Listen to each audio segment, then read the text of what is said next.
Shalom saudaraku yang diberkati dan dikasihi oleh Tuhan kita Yesus Kristus. Selamat berjumpa kembali di channel Jalan yang Lurus. Saya berharap dan berdoa kiranya kita semua tetap dalam keadaan baik, dalam keadaan sehat, dan pastinya tetap di dalam perlindungan Tuhan. Saudaraku yang terkasih, di kesempatan kali ini kita akan kembali lagi akan melihat bagaimana Uniriva ini kembali berulah, yang dimana dia kerap kali di dalam suatu diskusi melontarkan suatu tuduhan-tuduhan liar yang tidak sesuai dengan fakta atau data yang berkaitan dengan iman Kristen itu sendiri. Tapi kita akan melihat bagaimana suatu respon atau bantahan yang sangat luar biasa dari seorang pendeta muda, yang dimana dia berani untuk mengobrak-abrik setiap data-data bodong dari seorang Uniriva. Maka dari itu, tanpa berlama-lama, mari langsung saja kita simak videonya. Dan kiranya kita bisa mengikuti diskusi atau debat ini dari awal hingga akhir supaya kita tidak gagal paham, dan kita juga bisa memberikan penilaian terhadap setiap data dan juga argumentasi yang mereka bawakan di hari ini. Selamat menyaksikan, Tuhan Yesus memberkati. Yuk, kita naikkan dulu ya, kita mungkin ya.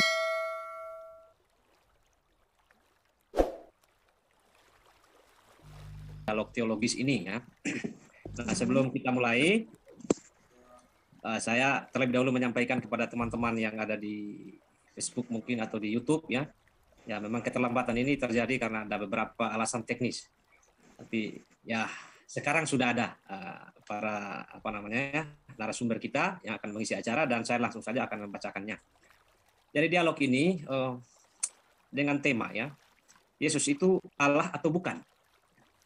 Nah, dialog teologis ini saya menawarkan beberapa ketentuan dasar. Yang pertama, debat ini harus menggunakan satu standar saja. Jadi Alkitab sebagai standar. Ya. Nanti kedua pihak yang sedang berdialog, ya, silakan nanti menggunakan ayat-ayat yang ada di dalam Alkitab. Yang kedua, dialog ini memang harapannya kita tidak debat kusir. Gitu. Dialog itu mengedepankan argumen yang logis dan tidak menyerang pribadi. Gitu ya.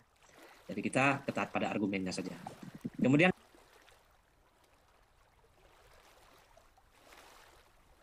alur dialog ini ya sedapat mungkin ya. Saya tahu bahwa mungkin dari sisi emosi, perasaan dan lain-lain itu ada keinginan untuk memotong-motong pembicaraan dan lain-lain, tapi sedapat mungkin memperhatikan arahan dari moderator. Nah, dialog ini sendiri akan berlangsung dalam 3 babak. Babak yang pertama, masing-masing pendebat itu akan memiliki waktu maksimal 5 menit untuk menyampaikan argumen dan sanggahannya. Dan proses ini akan terus berulang, kurang lebih selama 45 menit. Tapi kalau masih ada kebutuhan lain untuk diperpanjang, nanti saya akan pikirkan atau pertimbangkan kemudian.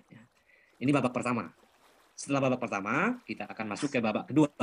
Di babak kedua ini hanya ada tanya jawab dan komentar. Jadi ada 2 pertanyaan yang akan diajukan secara bergantian kepada masing-masing pendebat, kepada Pak Esra dan juga kepada Bu Rifa. Saya contohkan misalnya pertanyaan pertama untuk Pak Esra dari pihaknya teman-teman yang Muslim misalnya, atau dari pihaknya Bu Rifa, dijawab oleh Pak Esra. Setelah itu dikomentari Bu Rifa. Setelah itu Pak Esra tidak bisa mengomentari lagi. Kemudian saya balik lagi pertanyaan dari Kristen misalnya ke Bu Rifa, dikomentari Pak Esra. Tapi boleh juga untuk tidak berkomentar. Tergantung nanti pertanyaannya seperti apa. Itu babak kedua. Ya. Di sini saya mengalokasikannya 2 pertanyaan. Ya. 2 pertanyaan untuk masing-masing. Baik untuk Pak Esra maupun juga Bu Rifa. Kemudian di yang ketiga, setelah selesai itu akan ada closing statement. Ya, kita tidak mungkin berdebat sepanjang malam ya. Pasti ada pekerjaan yang lain. Nanti akan ada closing statement yang pertama dari Bu Rifa sekitar 5 menit, kemudian yang terakhir dari Pak Esra sekitar 5 menit. Bagaimana Bapak Ibu sekalian? Apakah hal-hal ini bisa disepakati sebelum kita memulai acara yang bermartabat ini untuk mencerahkan publik dalam dialog ini? Iya, ada 2 orang ya. Jadi ya. Dua pertanyaan masing-masing kepada Bu Rifa dan juga kepada Pak. Iya. Harapannya begitu, karena kita sudah terlambat sekali nih, jadi ya waktu juga terbatas. Kita pengennya sih tanya jawab yang lebih lama, tetapi izin saya Bang Roni, nanti ketika misalkannya saya ngeblank dengan jalur diskusi yang sudah diingatkan lagi ya, ini saatnya saya bertanya atau apa gitu ya, karena saya terus terang masih baik ya. Metode dari ini kan belum saya, ini baru pertama kan IDS melakukan seperti ini, jadi mungkin bisa jadi saya tidak terlalu, kalau yang lain-lain saya sudah terbiasa dengan metode skema-skema diskusinya. IDS baru kali ini ya, kalau saya rasa ya, saya masuk dan bergabung dengan IDS. Tapi terkait itu sebelumnya, sebelumnya baik buat subscriber, YouTuber dari Pak Pendeta Esra Soru, saya dan teman-teman Muslim lainnya, tadi ada sedikit kekhawatiran dari saya memang karena sudah 1 jam lebih saya sudah sudah selesai sholat maghrib, saya duduk depan laptop menunggu link gitu dan ternyata kita oke lah namanya manusia itu wajar ada rasa deg-degser gitu ya Bang Mujahid ya ketika masalahnya ini kan mempertaruhkan kredibilitas ya. Kenapa saya katakan mempertaruhkan kredibilitas akan timbul fitnah dan tuduhan di mana nanti dari pihak Kristen bisa menuduh saya kabur, dari pihak Muslim bisa menuduh Pak Pendeta Esra Saru kabur. Hal ini yang kita sebenarnya hindari, tapi sekarang kan sudah saya klarifikasi bahwa teman-teman Muslim dan teman-teman Kristen, ayo deh, nggak perlu kalian menghujat kita di live comment. Buktinya kan Pak Pendeta Esra Saru dan saya ini difasilitasi oleh forum IDS yang mana bisa jadi karena masih ini ya masih baru, jadi wajar ada kesalahan teknik kita maklumi. Walaupun tadi saya sempat kesel manusiawi, tapi nggak apa-apa. Dan itu sih Bang Muja ya. Ya, itu saja dari saya. Terima kasih Bang Muja dan selamat malam Pak Pendeta Alfred Soru yang saya hormati. Nah, ini luar biasa nih satu room dengan beliau ini ya, orang hebat dari dari kekristenan. Terima kasih sudah bersedia memberikan waktunya untuk berdiskusi dengan saya pribadi gitu Pak Pendeta. Selamat malam. Ya, salam malam. kenal dari saya. Ya, salam juga. Ya. Dan terima kasih juga ya. Jadi sebenarnya juga ini diinisiasi oleh teman-teman Indonesia Damai Sejahtera. Terus terang saya juga nggak kenal sebelumnya.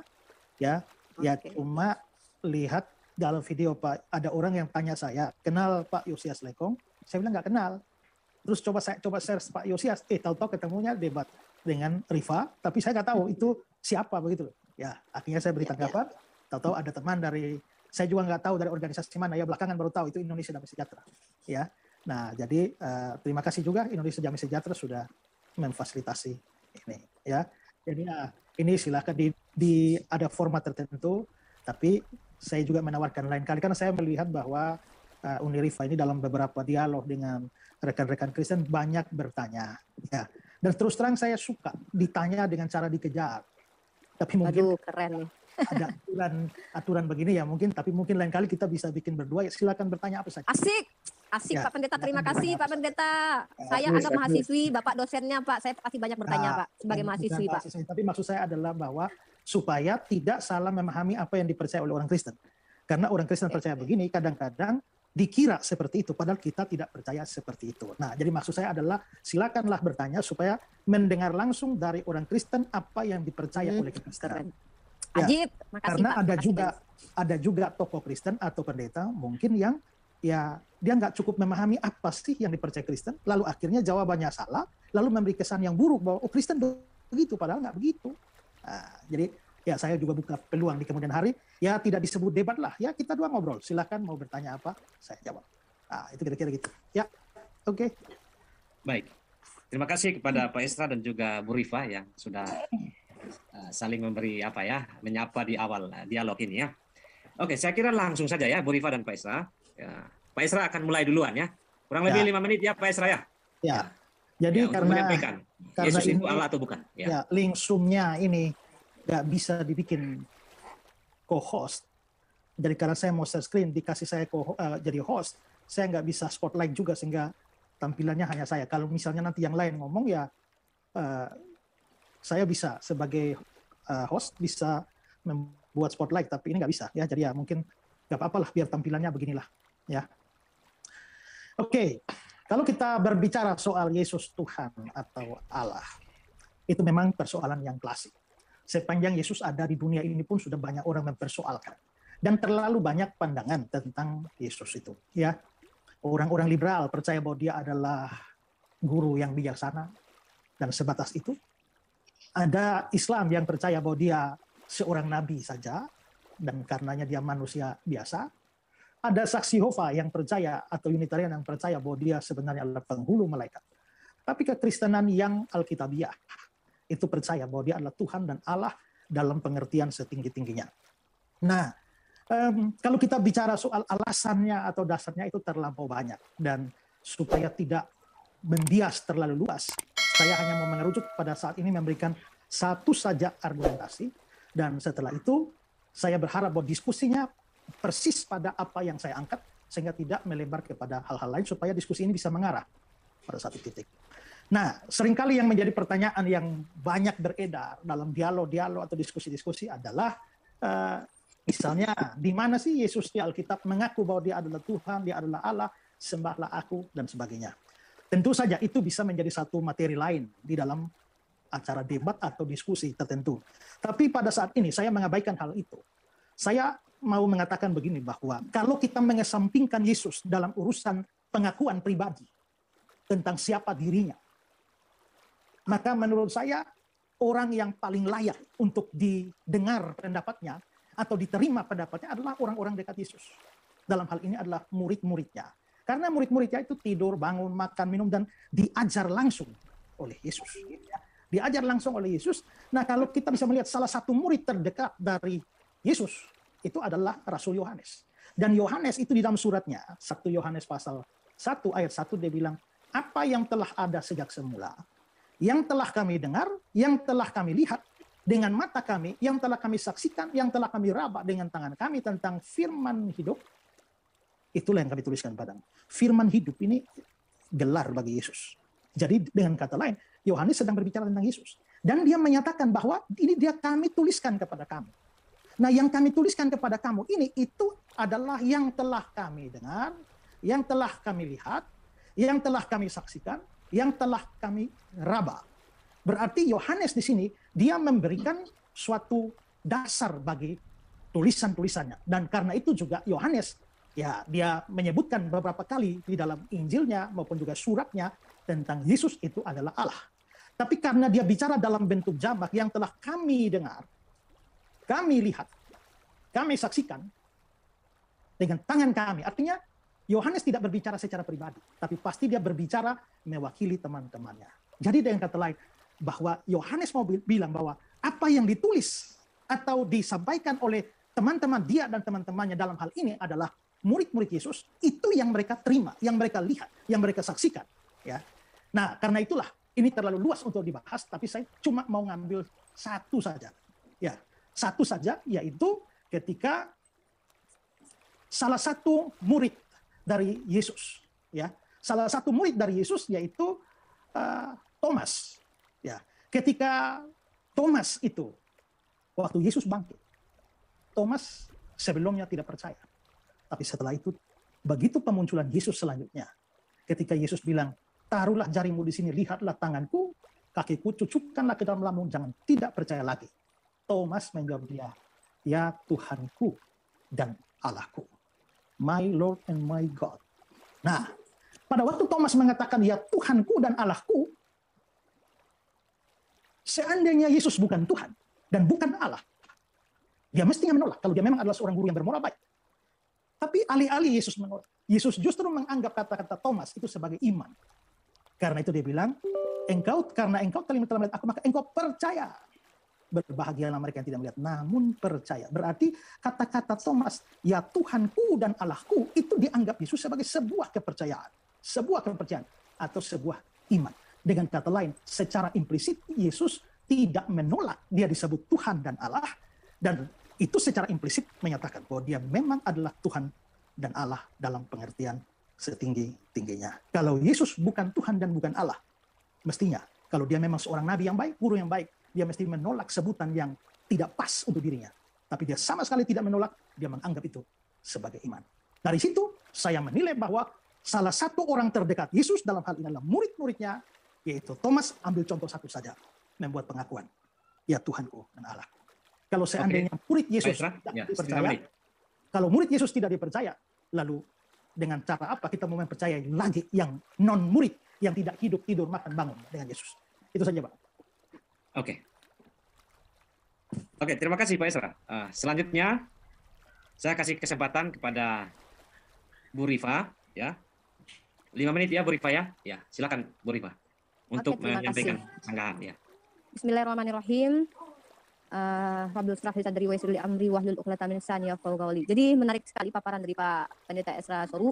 Sebenarnya diskusi kali ini itu tidak berimbang karena satu arah ya, dan kita menggunakan Bible, tidak menyangkut tentang Isa karena judulnya adalah apakah Yesus adalah Allah. Dan saya menempatkan diri saya sebagai seorang mahasiswi di sini. Tentu seorang mahasiswi itu banyak bertanya, iya dong, nggak mungkin terima-terima begitu saja. Apalagi saya juga suka belajar teologi dan sudah lumayan lama berdiskusi dengan teman-teman saya yang berbeda keyakinan gitu. Mohon maaf saya diamkan dulu anak saya bentar. Oke, mohon maaf ya, maklum ya. Jadi teman-teman, pertama saya membaca sebuah jurnal, saya bisa share screen atau enggak ya? Oh, enggak bisa ya? saya baca jurnal, di mana jurnal ini berjudul Jurnal Kekristenan. Judul jurnal ini tentang kajian teologi tentang doktrin Trinitas dalam perspektif teologi Reformed dan implikasinya bagi iman Kristen, dan ditulis oleh Nova Saputro. Nomor volumenya ada di sini ya, saya bacakan ya.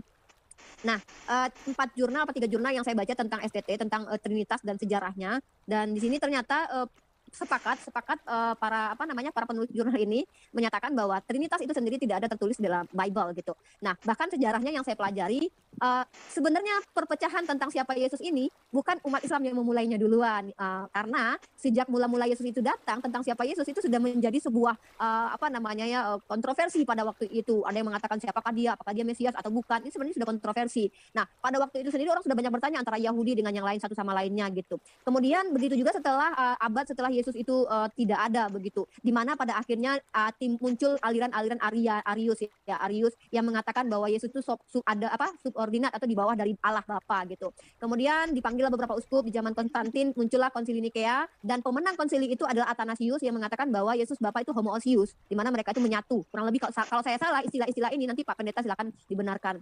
Tapi ternyata setelah Athanasius itu memenangkan konsili Nikea, 60 tahun setelahnya itu tetap menurut penulis jurnal yang saya baca ini aliran Arian ini tidak hilang, tetap ada, tetap menjadi polemik pada waktu itu. Bahkan Athanasius sendiri sempat 5 kali dikucilkan karena kaisar berganti, ada yang memihak kepada Arius gitu ya. Nah, akhirnya terjadilah kemudian juga antara Katolik dengan Protestan berpecah. Kemudian setelah Protestan di abad Protestan muncul di abad 16, muncul lagi setelah itu denom-denom tentang siapa Yesus. Ada Sabellian, Modelism atau Oneness Pentakosta dan segala macam tentang siapa Yesus. Dan menariknya yang menjadi perdebatan di antara semua ini itu bukan tentang disalibnya Yesus atau tidak, tapi tentang siapa Yesus ini gitu. Jadi sebenarnya tuh saya mewakili salah satu di antara banyak yang memperdebatkan siapa Yesus. Tapi pihak kita, saya tidak menyebut diri Kristen, tapi saya adalah seorang muslimah, di mana kami berpegang teguh pada Al-Quran yang menyatakan, pertama, Islam tidak menghujat Nabi Isa alaihissalam, justru membela penghujatan dari pihak Yahudi.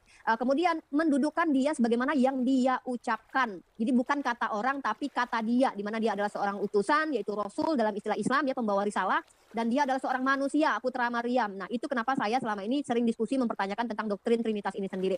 Nah, kemudian kalau tentang doktrin Trinitas yang saya pahami, kalau dari Kristen Protestan yang saya pahami, itu mengambil hasil konsili yang setelah itu ada konsili Konstantinopel lagi, kemudian ada konsili Athanasius yang saya baca di jurnal ini pada tahun 500-an, dan konsili itu final, yaitu one substansi three personae, kurang lebih begitu. Nah, mungkin nanti saya pengen Pak Pendeta Esra Suruh menjelaskan kepada saya sebagai mahasiswa yang ingin banyak tahu tentang ilmu apapun, ya, namanya saya mahasiswa ya Pak ya, apa definisi tentang substansi itu begitu. Kemudian nanti jelaskan juga di antara 3 pribadi ini, kalau memang dia ada satu zat, satu esensi, itu mana yang lebih yang benar setara dengan Allah, yang sama dengan Allah, itu apanya Yesus gitu loh. Kan Yesus ini kan dalam Yohanes 1:14 dikatakan dia adalah firman yang menjadi manusia. Logosnya Allah itu menjadi manusia, tapi Allah tetap ada, tapi Allah tidak kehilangan logos. Artinya Allah tidak bingung, tapi logosnya Allah ini menjadi manusia, Yohanes 1:14. Yang saya tanyakan di sini, dari manusia yang komplit itu, manusia yang memiliki jasad, ruh, dan sifat, mana yang firman itu? Apakah jasadnya, apakah rohnya itu, atau sifatnya? Yang ilahinya yang mana gitu loh. Karena saya sering bertanya dengan teman-teman Kristen, terakhir saya tanya, saya mendapatkan jawaban bahwa bukan fisiknya Yesus yang firman. Padahal Yohanes 1:14 mengatakan bahwa logos itu menjadi manusia. Nah, kenapa manusia itu tidak bisa dikatakan firman? Nah, gitu. Mungkin Pak Pendeta silakan dijelaskan lagi kepada saya tentang Trinitas ini, karena kita berbicara tentang Yesus adalah Allah. Nah, tentang Thomas itu, mohon maaf, saya tidak membawa persepsi saya ya, tapi saya pernah nonton Paul Zhang dengan Rudy Yohanes itu diskusi, berdebat ya. Kita tahu Paul Zhang dengan Rudy Yohanes itu pernah berdiskusi tentang Allah ini mono atau Trinitas gitu. Kita tahu pihak mana yang Trinitas, pihak mana yang mono. Apa kata Paul Zhang tentang Thomas ini? Jawaban Paul Zhang, lagi, Bu Rifa, ya. Kata Paul Zhang adalah, ya sama aja ketika lu ada orang mati gitu ya, kaget gitu ngelihat, maka lu akan, ya Allah, ya ampun, astagfirullah. Ya walaupun pada waktu itu kan orang Yahudi bukan orang Muslim, tapi itu hal yang lumrah ketika seseorang kaget yang katanya sudah mati lalu menunjukkan bahwa dia hadir, dia kaget dengan menyebut nama Tuhan. Ya kata Paul Zhang sih kurang lebih begitu. Waktu itu Paul Zhang mengistilahkan dengan kata, Anda ini ada masjid dikencingin, lu gimana? Pasti lu kaget kan, astagfirullah, kurang lebih begitu. Silakan tonton videonya Paul Zhang dengan Rudy Yohanes yang pernah saya upload di TikTok. Jadi itu menurut Paul Zhang itu begitu tentang bantahannya terhadap Thomas. Tahu sendiri kan, Paul Zhang itu beda doktrinnya dengan Pak Pendeta Esra Suruh, juga dengan Pak Rudy Yohanes. Tapi dia punya dalil kok menunjukkan bahwa Yesus itu satu-satunya gitu. Ada yang Yesus only, ada yang oneness, bahwa satu pribadi tapi punya jabatan banyak gitu. Nah, kami umat Islam kan cuma nonton aja dan mendengarkan, mereka punya dalil semua kok tentang hal itu. Buktinya tuh Yesus pernah tuh Yesus Bapa dan Roh Kudus itu muncul di waktu yang sama dengan dengan tempat yang berbeda, begitu dengan wujud yang berbeda. Yesus dengan tubuh manusia, Allah Bapa suaranya saja, kemudian Roh Kudus dengan bentuk seperti merpati. Kalau dikatakan satu substansi, satu zat, satu hakikat, di mana satu hakikatnya gitu. Itu loh pertanyaan-pertanyaan yang muncul Oke, dari benak baik, saya sebagai Bu seorang Rifa. muslim. Terima kasih. Ya, oke. Jadi begini, saya klarifikasi dulu nih. Mengapa tadi satu standar? Mungkin Ibu Rifa merasa bahwa saya tidak bisa bergerak kemana-mana nih karena hanya yang pakai Alkitab. Ya, dari sisi saya sendiri Nggak apa-apa, ya, nggak apa-apa. dari kok. sisi saya Serius. sebagai moderator, kalau kita menggunakan dua standar ini nanti jadi tidak bisa, Bu Rifa. Jadi klaim masing-masing orang terhadap wahyunya masing-masing paling benar itu kan ya akan selalu bertahan seperti itu. Jadi yang kita inginkan di sini adalah ya Pak Esra memaparkan dari sisi Kristen, terus Bu Rifa mengkanternya juga dengan menggunakan ayat-ayat dari Alkitab yang dipahami oleh Bu Rifa. Kira-kira begitu. Kalau kita double standar ini justru tidak akan bisa, tidak akan ada titik temu. Nggak apa-apa. Ya, oke, itu dulu yang pertama. Oke, sudah ada tanggapan ini Pak Esra dari Bu Rifa. Memang Thomas itu hanyalah sebuah ekspresi kekagetan ya, yang biasa ya. Dari ini juga dari Bu Rifa menyatakan bahwa ini menonton Pak Paul Zhang ya Bu ya. Oke. Tapi tadi ada satu ayat yang disampaikan Bu Rifa, Yohanes 1 ayat 14 itu, menjadi manusia itu. Nah, bagaimana ini konsep Tritunggal ini? Seperti apa ini? Dan logosnya Allah atau firmannya bagian mananya ini? Pak Esra, silakan. Jadi begini, itu yang saya bilang fokus kepada topik apa yang saya angkat. Nah, harus dibedakan waktu kita membahas doktrin Allah Tritunggal dengan kristologi. Walaupun keduanya berhubungan, tapi itu tidak identik. Pada waktu kita bicara kristologi, kita bicara soal kealahan atau ketuhanan Yesus Kristus dan beberapa topik yang terkait dengan itu. Tapi kalau kita sudah bicara tentang doktrin Allah Tritunggal, jadi itu kristologi itu mempengaruhi doktrin Trinitas. Jadi kan kita percaya Allah itu esa, ya kan? Nah, tapi kalau ternyata Yesus adalah Allah, menjadi persoalan dengan keesaan Allah seperti apa, maka dia berimplikasi kepada doktrin Allah Tritunggal. Kalau sudah doktrin Allah Tritunggal, maka sudah membicarakan Bapa, Anak, Roh Kudus dan sebagainya.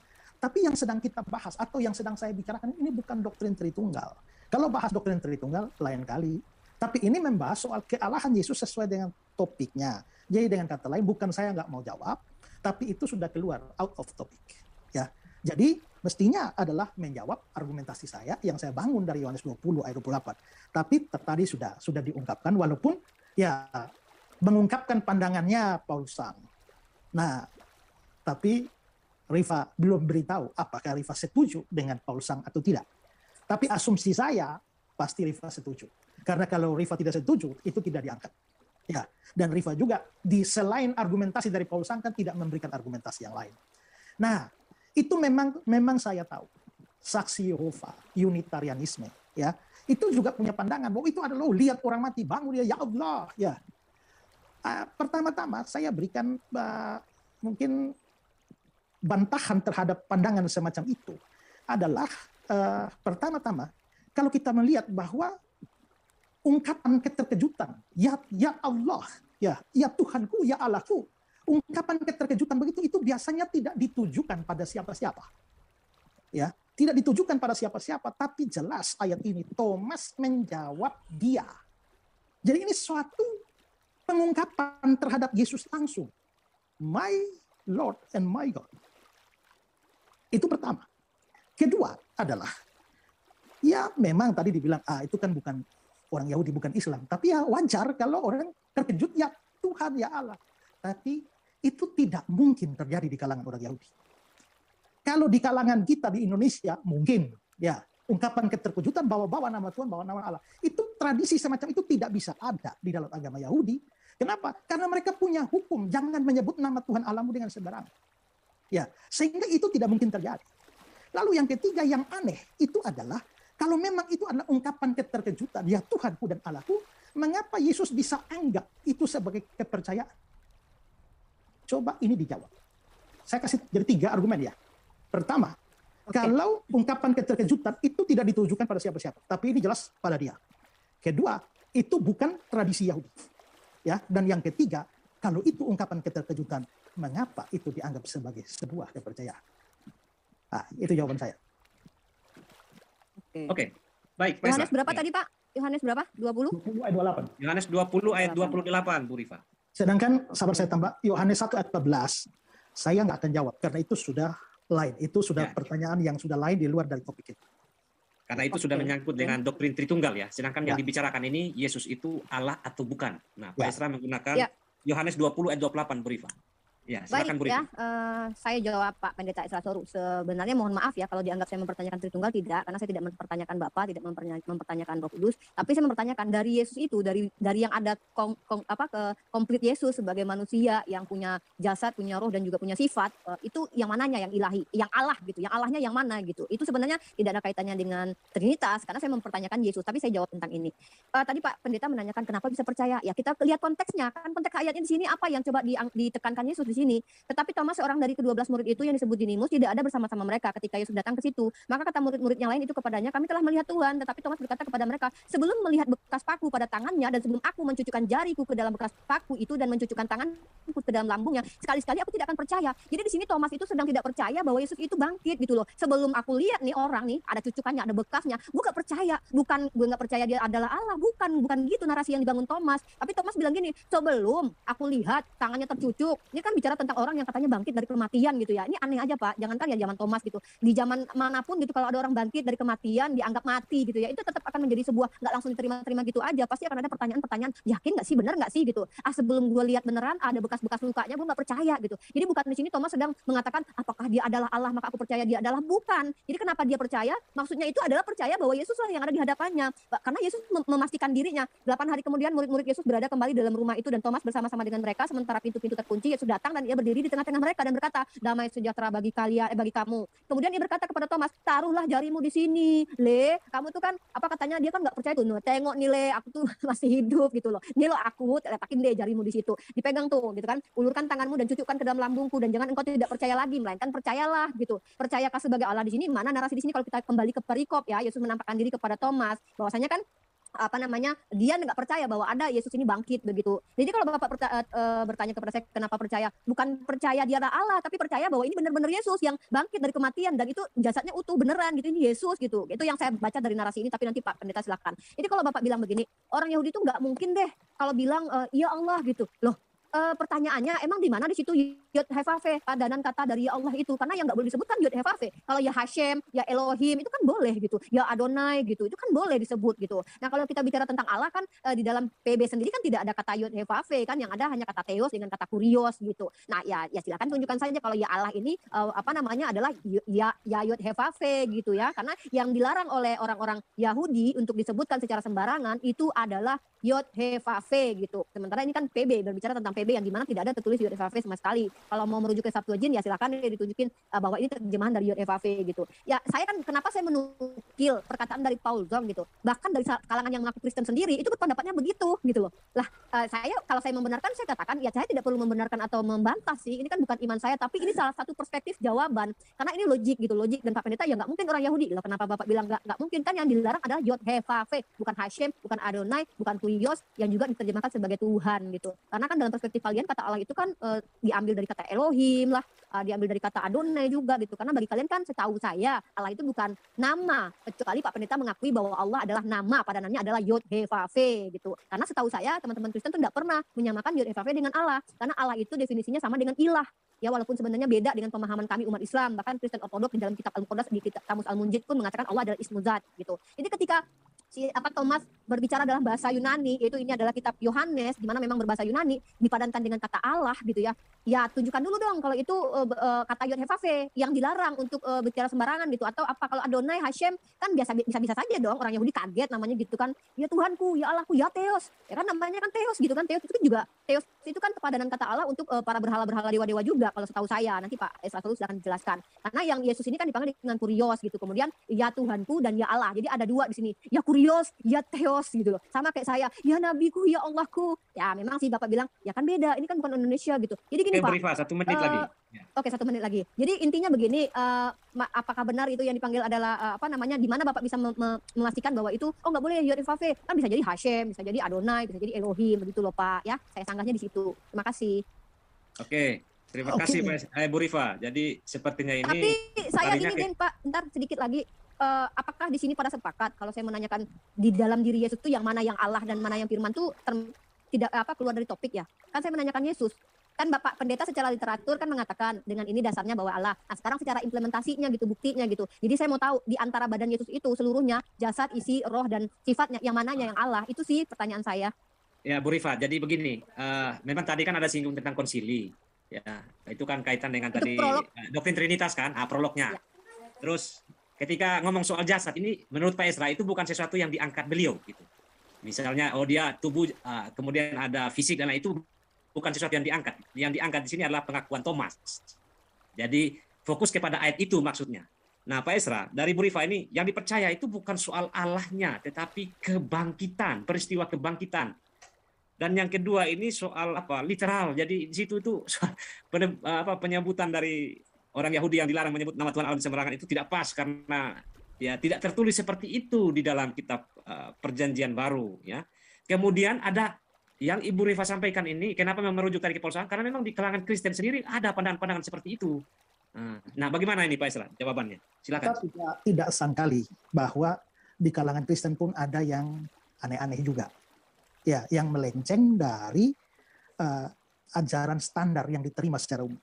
Saya kira di dalam agama manapun, termasuk Islam pun, ya ada ajaran standarnya. Tapi ada kalangan liberal juga, ya, yang juga mempunyai pandangan yang tidak standar. Jadi kita juga tidak ada kendala. Yang penting adalah argumentasinya. Nah, argumentasinya dibangun kuat atau tidak dari sisi Alkitab. Ya. Lalu sekarang, memang kalau kita melihat konteks, bicara soal konteks itu kita ada bicara soal konteks dekat, konteks jauh. Nah, maka memang kalau dilihat dari konteksnya yang agak ke belakang, itu memang persoalannya adalah pada persoalan ketidakpercayaan Thomas tentang kebangkitan Yesus. Yang di sini ya, sekali-kali aku tidak akan percaya. Nah, lalu setelah itu kita bisa melihat bahwa di sini Yesus muncul suruh taruh jari, lalu Thomas langsung mengaku ya Tuhanku dan Allahku. Nah, apakah sudah pasti di sini secara implisit Thomas pasti percaya kebangkitan. Tapi pernyataan yang keluar dari mulutnya itu tidak mengkonfirmasi soal masalah kebangkitan. Tapi dia pasti percaya soal kebangkitan. Tapi kepercayaan soal kebangkitan itu diungkapkan dengan bahasa yang lain yang mengungkapkan identitas Yesus yang dia yakini sebagai ya Tuhanku dan Allahku. Jadi kita bisa lihat menunjukkan konteks bahwa Thomas tidak percaya, lalu pada akhirnya percaya, itu tidak bisa menggugurkan pengakuan dia. Ya, lalu juga kalau soal masalah, saya tidak persoalkan apakah orang Yahudi itu tidak menyebut nama Allah, ya, atau Yahweh. Ya, yang saya persoalkan itu adalah tidak ada tradisi orang kaget, orang Yahudi kaget, lalu tahu-tahu mengucapkan kalimat seperti itu. Ya. Itu tradisi ada pada kita. Tapi bukanlah merupakan kebiasaan orang Yahudi untuk mengucapkan sesuatu. Memang ada ya Tuhan, ya Allah, itu ada. Tapi ya Tuhan, ya Allah, sebagai ungkapan kekagetan, itu tidak ada. Ya. Nah, karena itulah maka sekalipun ini tidak dalam bahasa Ibrani. Kalau saya bilang bahwa mereka tidak mengucapkan nama itu sama sekali, itu memang menyangkut nama Yahweh. Tetapi yang saya persoalkan atau yang saya pakai sebagai dasar ini adalah bahwa menyebut nama Elohim atau Theos, ya, atau Adonai, atau ya nama dengan sebutan untuk Tuhan yang lain sebagai ungkapan kekagetan, itu bukan tradisi. Jadi bukan hanya soal diucapkan, tapi diucapkan sebagai ungkapan kekagetan. Ya. Nah, lalu kalau kita melihat di sini, ketika dia mengucapkan ya Tuhanku dan Allahku, Yesus mengkonfirmasi, ya, engkau percaya. Engkau percaya. Artinya bahwa ketika dia sudah mengaku bahwa Yesus Tuhan dan Allah, secara otomatis di dalamnya ada pengakuan terhadap kebangkitan Yesus. Jadi percaya pada kebangkitan Yesus itu pasti masuk di dalam pengakuan Thomas. Tapi Thomas mengungkapkan kepercayaan pada kebangkitan itu juga dengan suatu pengakuan iman yang lain. Jadi bahwa Yesus Tuhan dan Allah. Jadi wajarlah kalau memang dia bisa bangkit dari kematian setelah dia mendapatkan petunjuk itu. Ya, lalu ini kan. Tadi kan saya bilang Thomas menjawab via. Ini sudah menunjukkan bahwa ini suatu pernyataan yang langsung kepada seseorang dan bukan ungkapan kekagetan. Begitu. Ya. Oke. Saya kira langsung saja, Bu Rifa. Ya. Oke, saya mau share screen. Tapi bisa nggak teman-teman yang di sini bantuin share screen Yohanes 20 ayat 17? Pak Esra saja yang share screen. Yohanes 20 ayat Bisa, Pak 17. Pendeta? Yohanes Ya. 20 ayat 17. Nah, saya sambil bernarasi ya, saya tidak mau memaksakan pendapatnya Paul Zhang ataupun yang saya anggap logika juga sih, karena kan bantahannya juga bukan sesuatu yang bisa divalidasi sama data ilmiah gitu, bahwa orang Yahudi tidak pernah begitu, tradisi itu tidak pernah begitu gitu kan. Itu kan harus ada data ilmiah, analisisnya harus ada terbukti begitu. Tapi ini kan pandangan. Cuman kalau kita berbicara tentang Yesus mengatakan bahwasanya Allah gitu ya, dia adalah Allah dan dia diam saja dipanggil Allah. Justru anehnya kalau kita tadi saya searching ayat 20 ini ya, Yohanes 20:17 ini, Yesus sendiri bicara sama Maria Magdalena begini, "Janganlah engkau memegang aku, sebab aku belum pergi kepada Bapa, tetapi pergilah kepada saudara-saudaraku dan katakanlah kepada mereka bahwa sekarang aku akan pergi kepada Bapakku dan Bapakmu, kepada Allahku dan Allahmu," gitu. Jadi Yesus sendiri mengkonfirmasi bahwa dia sendiri pun punya Allah gitu. Nah, terkait tentang kata-kata Yohanes Thomas atau siapapun lah yang memanggil Allah atau dan Yesus tidak pernah dipanggil Bapa setahu saya ya, karena memang Yesus mengajarkan untuk tidak memanggil Bapa di bumi ini ya, di dalam silakan Matius pasal 23 nomor 9 Pak Esra diklik. Bahkan Yesus sendiri mengajarkan kepada muridnya loh agar nggak sembarangan memanggil Bapa, karena hanya satu Bapamu yaitu Dia yang di surga. Matius pasal 23 ayat 9 gitu. Matius pasal 23 ayat 9. Nah, jadi dan janganlah kamu menyebut siapapun Bapa di bumi ini karena hanya satu Bapamu yaitu Dia yang di surga. Andai nih ya kalau Dia adalah Bapa itu gitu ya. Kalau Dia juga adalah Allah gitu. Atau mungkin beda kali ya, atau saya nggak ngerti, nanti Pak Pendeta jelaskan. Dia melarang orang lain memanggil Bapa selain yang di surga itu. Allah itu di surga gitu. Sementara Dia pada waktu itu di bumi. Nah, Dia di bumi ini berarti Dia tidak menerima kalau Dia dipanggil Bapa, karena kata Dia jangan panggil siapapun di bumi. Karena Dia masih di bumi nih bicara. Tapi karena Allah kalian itu Bapa kalian itu cuma satu, cuma Allah, hanya satu Bapamu gitu, yaitu Dia di surga. Bapa kalian itu cuma satu, itu yang di surga. Nah, apakah bagaimana Pak Pendeta Sasoro untuk mempertanggungjawabkan ini gitu.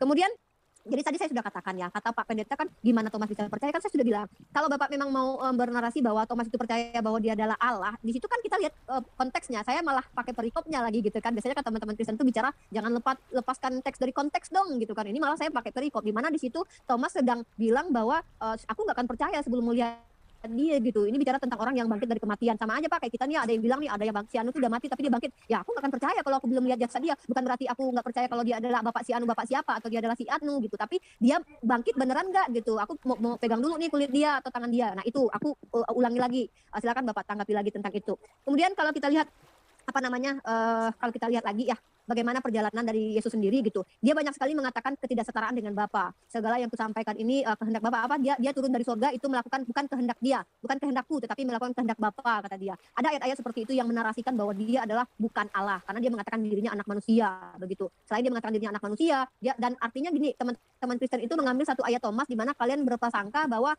Yesus adalah Allah karena prasangka orang lain, karena pendapat orang lain, bukan dari mulutnya Yesus sendiri begitu. Nah, sebenarnya kenapa kalau Pak Pendeta Sasro bilang ini tidak penting ya nggak masalah, tapi kalau bagi kami Muslim deklarasi ketuhanan itu penting. Ya bagaimana mau menuhankan seseorang atau sesosok sementara dia nggak ngaku gitu. Ini kan mengakibatkan keambiguan sebenarnya. Tapi kalian justru menganggap dia adalah Allah. Karena kalau kita percaya terhadap anggapan orang lain terhadap Yesus, banyak Pak anggapan orang lain terhadap Yesus. Ada yang menganggap dia nabi, ada yang mengatakan dia hamba, ada yang mengatakan dia utusan, bahkan ada yang mengatakan dia mohon maaf ya orang yang kena gangguan jiwa. Ada tuduhan-tuduhan seperti itu. Bahkan orang Yahudi bilang dia adalah penyihir segala macam, misalnya dari perspektif Yahudi gitu, atau tuduhan-tuduhan gitu. Apakah kita akan mengangkat Yesus sebagaimana anggapan orang? Kan begitu.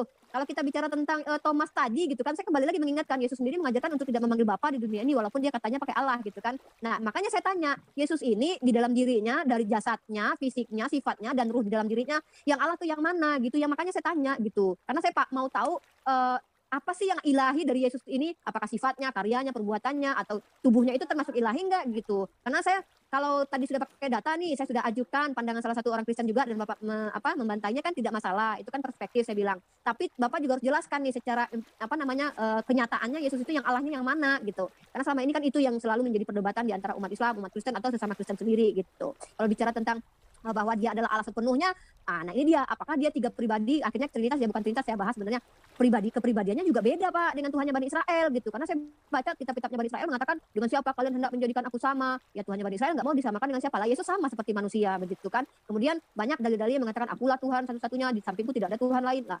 Yesus Bapa ada di surga, Yesus ada di bumi. Walaupun itu akhirnya tiga pribadi dan segala macam lah Trinitas itu, tapi tetap Yesus ini yang mananya, yang Allahnya, yang ilahinya yang apa nih gitu. Mungkin itu saja sih yang pengen saya tahu dari Bapak. Karena kalau kita bicara tentang Yesus dianggap Allah karena dia adalah firman yang menjadi manusia, kembali lagi, yang manakah yang Allahnya, yang ilahinya, yang firmannya itu yang mana sehingga dia layak dijadikan sebagai Allah gitu. Sehingga dia dianggap sebagai Allah gitu. di mananya gitu, apanya gitu, mungkin itu. Ini nggak bahas Trinitas, tapi tentang Yesus pribadi. Kalau tentang Thomas tadi, ya saya kan sudah katakan itu salah satu perspektif dari Paulus sendiri yang masuk logika bagi saya, dan tapi Bapak bantah dengan cara nggak mungkin orang Yahudi seperti itu. Ya mari kita kasih data ilmiahnya mana bahwa orang Yahudi tidak punya tradisi seperti itu gitu. Kita kan nggak bisa sembarangan berbicara. Kalau kita cuma asumsi kan bisa ditolak gitu. Tapi kalau memang ternyata setelah penyelidikan orang Yahudi tidak pernah berkata-kata seperti itu, karena teriakan-teriakan seperti itu banyak, Pak. Hosana untuk Raja Daud, wahai anak Daud, itu sering teriakan-teriakan begitu, sering gitu kan. Lalu kenapa aneh kalau ya Allahku gitu kan, Hosana, itu kan banyak teriakan-teriakan begitu ketika Yesus naik keledai kalau nggak salah gitu ya, teriakan-teriakan seperti itulah, oh wahai anak Daud apa. Jadi kenapa aneh kalau ada yang mengatakan ketika melihat adat yang dianggap mati tiba-tiba bangkit kembali dan ada di hadapannya dipegang ya orangnya ternyata sama gitu, terus dia menyebut nama Tuhannya gitu walaupun bukan nama Yud-Neh-Vav-Veh gitu. Jadi itu sih Halo, ya Bu Rifa. data ilmiahnya ya. Ini maksudnya begini, Bu Rifa. Tadi kalau saya tidak salah ini, Pak Esra bilang itu bukan soal kekagetannya, karena di ayat itu Thomas menjawab dia. Nah, mungkin Iya, ini yang perlu kan saya direspon sudah jawab. oleh Bu Rifa, bukan kekagetan. Bukan begitu ya Pak Oke, Esra ya? oke. Ya. Itu kan? Thomas Ya, menjawab dia. bukan Ya kekagetan, iyalah, bukan Bang. penyebutan. Tapi Ya, siap. menjawab langsung ini. Mungkin itu yang Sip. poin yang perlu Siap. stressing oleh Bu Rifa ya. Ya wajar lah Thomas menjawab dia gitu. Orang di hadapannya kan Yesus. Masa ya dijawab dia Pak Esra Soru? Ya nggak mungkin lah, kan di hadapannya Yesus gitu. Jadi wajar dia, ya Allah ya Tuhanku gitu kan, dia cucukkanlah tanganmu kepadaku. Yang ngomong kan Yesus. Ya harus dijawab ya Yesus dong. Masa yang dijawab si Pontius Pilatus? Kan harus yang di hadapannya dong yang ngomong itu. Nih kamu pegang nih, ini aku nih misal sama Pak Pendeta Esra Soru nih. Pak ini aku loh Pak Rifa, Pak kemarin aku pingsan 7 hari Pak, aku bangkit nih. Enggak, aku nggak percaya, katanya kamu pingsan 7 hari, kamu koma katanya Pak. Enggak Pak, ini Pak lihat Pak, ini Pak tengok dipegang Pak. Terus dipegang Pak Esra Soru dong. Hah, Yesus sama si ya misal gitu ya. Terus aku ya otomatis Pak Pendeta jawab aku dong. Masa jawab yang lain gitu. Nah, kembali lagi penekanan Yesus mengajarkan kepada murid-muridnya jangan memanggil Bapa di bumi ini hanya kepada satu Bapa kalian, yaitu Allah yang di surga, sementara Yesus di bumi tuh. Itu juga jadi pertanyaan juga bagi saya gitu kan. Allahnya jadi yang mana nih gitu kan? Berarti ada 3 Allah apa 2 Allah kan, ujung-ujungnya begitu nanti. Ya biar nggak terjadi kesalahpahaman lah di antara kita gitu kan. Walaupun nanti itu konsep Trinitas mau dibahas lagi juga nggak apa nanti next time. Tapi ya kembali lagi, Yesus ini tuh apanya yang ilahi gitu loh. Apanya yang ilahi dari Yesus? Apakah badannya, sifatnya, roh yang di dalam dirinya, atau apa gitu? Itu tolong dijawab deh Pak gitu. Mungkin ini apa? Iya. Mungkin itu nanti akan jadi isu lain ya Bu Rifa ya, karena memang akan ada di ayat lain. Mungkin kita tuntaskan kembali ke soal ekspresi kekagetan ini. Kalau Pak Esra tadi kan bilang ini bukan soal kekagetannya, karena di situ ada kata menjawab. Tapi Bu Rifa bilang ya wajar lah, karena memang begini di hadapan langsung gitu ya. Sulit Abang kalau ketemu orang yang udah mati, bangkit kembali, abang kaget apa enggak? Ya. Kemudian. Ya, terima kasih. Kemudian tadi juga ada dari Bu Rifa bilang mengatakan tidak mungkin tradisi itu juga butuh suatu studi lanjutan begitu Pak. Kalau kita mengatakan bahwa tidak ada dalam tradisi Yahudi seperti itu, nah ini juga butuh studi lanjutan. Artinya masih Iya, saya tunggu datanya. Saya tunggu data itu. Nah, ini jawabannya bagaimana nih Pak Esra? Nah, soal Oke, tadi. jadi begini, kalau mau menjawab semua pertanyaan Rifa ini kan dia akan melebar kemana-mana, ya. Jadi saya memang sengaja tidak mau itu, nanti bikin session lain lah, ya. Mau ada session lain, jangan menyebut siapapun Bapa di bumi, itu urusan lain, ya. Nah, tapi yang jadi dikatakan tadi bahwa sudah menunjukkan konteks, saya juga menjelaskan dari konteks. Nah, sekarang tadi dia bilang kalau mau ikut pandangan orang-orang, juga ada banyak yang menyebut dia bahkan orang gila dan sebagainya. Bukan soal pandangan orang saja, tapi siapa orangnya. Dan yang saya angkat ini adalah murid langsung dari Yesus. Jadi bukan sembarang orang memang bisa ngomong lah dia orang gila, kan dia kerasukan setan, tapi ini murid langsung yang hari-hari makan tidur bangun dengan Yesus. Nah, lalu sekarang gini loh, teks itu harus dibaca apa adanya. Bahwa Thomas berkata, ya Tuhanku dan Allahku. Itu teks itu apa adanya, eksplisit seperti itu. Kalau ternyata ada yang mempunyai pandangan bahwa, oh itu bukan pengakuan, itu cuma kekagetan. Kalau memang itu kekagetan, justru beban pembuktian ada pada pihak yang mengatakan itu. Coba tunjukkan satu ayat di Alkitab bahwa ada orang kaget, orang Yahudi kaget, lalu bisa menyebut nama Tuhan seperti itu. Beban pembuktiannya ada di sana, karena saya melihat teks apa adanya. Tapi yang mau menafsirkan teks itu bukan apa adanya, dia yang punya tanggung jawab membuktikan. Jadi saya harus bertanya, kalau memang Paulus Sang atau siapapun yang mengatakan itu kaget, maka dia wajib menunjukkan bahwa ada tradisi orang Yahudi kalau kaget mengucapkan demikian. Ya. Nah, lalu kalau kita melihat, memang dikatakan bahwa masa kau berhadapan dengan Yesus, masa kau dia bilang apa? Pontius Pilatus atau Pak Esra Soru? Bukan. Orang kalau kaget, itu ungkapan kaget, dia tidak, kalau kita lihat di dalam versi King James misalnya, ya itu dikatakan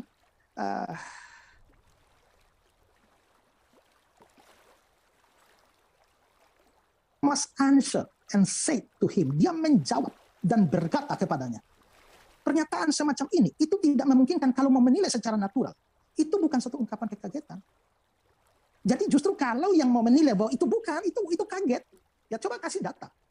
Pernahkah ada orang Yahudi yang kaget lalu mengucapkan demikian? Beban pembuktiannya di sana. Ya. Jadi saya tetap fokus pada ini supaya jangan melebar. Kalau menjawab banyak yang Rifa tanyakan tadi saya bisa sih, tapi akhirnya kita nggak jadi lari kemana-mana. Gitu. Tentang kebangkitan, Pak Ezra. Bisakah kebangkitan itu nanti dikaitkan langsung dengan status sebagai Allah ini, kepercayaan Thomas? Tentu saja bisa. Ya, tentu saja bisa. Karena kalau orang percaya Yesus bangkit, ya itu membuktikan bahwa dia adalah Allah. Karena faktanya kita bisa melihat bahwa Alkitab tidak hanya bicara soal dibangkitkan, tapi juga Alkitab berbicara soal bangkit dengan kuasa sendiri. Gitu loh. Jadi pasti ada hubungan antara kebangkitan itu dengan pengakuan Yesus adalah Tuhan dan Allah. Makanya Thomas mengatakan demikian. Jadi tidak bisa kita melepaskan bahwa karena Thomas di situ percaya Yesus bangkit dari antara orang mati, lalu mengabaikan apa yang dia katakan, ya Tuhanku dan Allah. Itu serta-merta ada di dalam, minimal dalam pikiran Thomas. Dapatkah kebangkitan itu, ini apa namanya, dikaitkan sebagai satu ciri penting untuk menunjukkan suatu kealahan? Jelas kalau sekedar dibangkitkan, makanya saya bilang ya, kalau sekedar dibangkitkan saja, ya juga banyak orang dibangkitkan. Tapi kita bukan hanya bicara soal dibangkitkan, tapi juga bahwa dia bangkit dengan kuasa sendiri. Tidak bisa ada yang bisa bangkit dengan kuasa sendiri kalau bukan Tuhan atau bukan Allah. Oke, baik. Jadi, Bu Rifa, Ya. Pak Ezra kembali memberikan apa? Memang beban pembuktian pada, misalnya tadi Bu Rifa mengangkat bahwa itu ekspresi kekagetan. Nah, kalau dari memang pihak Bu Rifa mengatakan bahwa itu kekagetan, berarti beban pembuktian ada pada Bu Rifa. Karena siapa yang mendalilkan, dia harus membuktikan. Oke, baik. Nah, dan jadi tadi juga mungkin sudah dijawab oleh Pak Ezra soal kebangkitan itu tidak bisa dipisahkan begitu saja. Percaya tentang kebangkitan pasti ada kaitannya dengan status kealahan.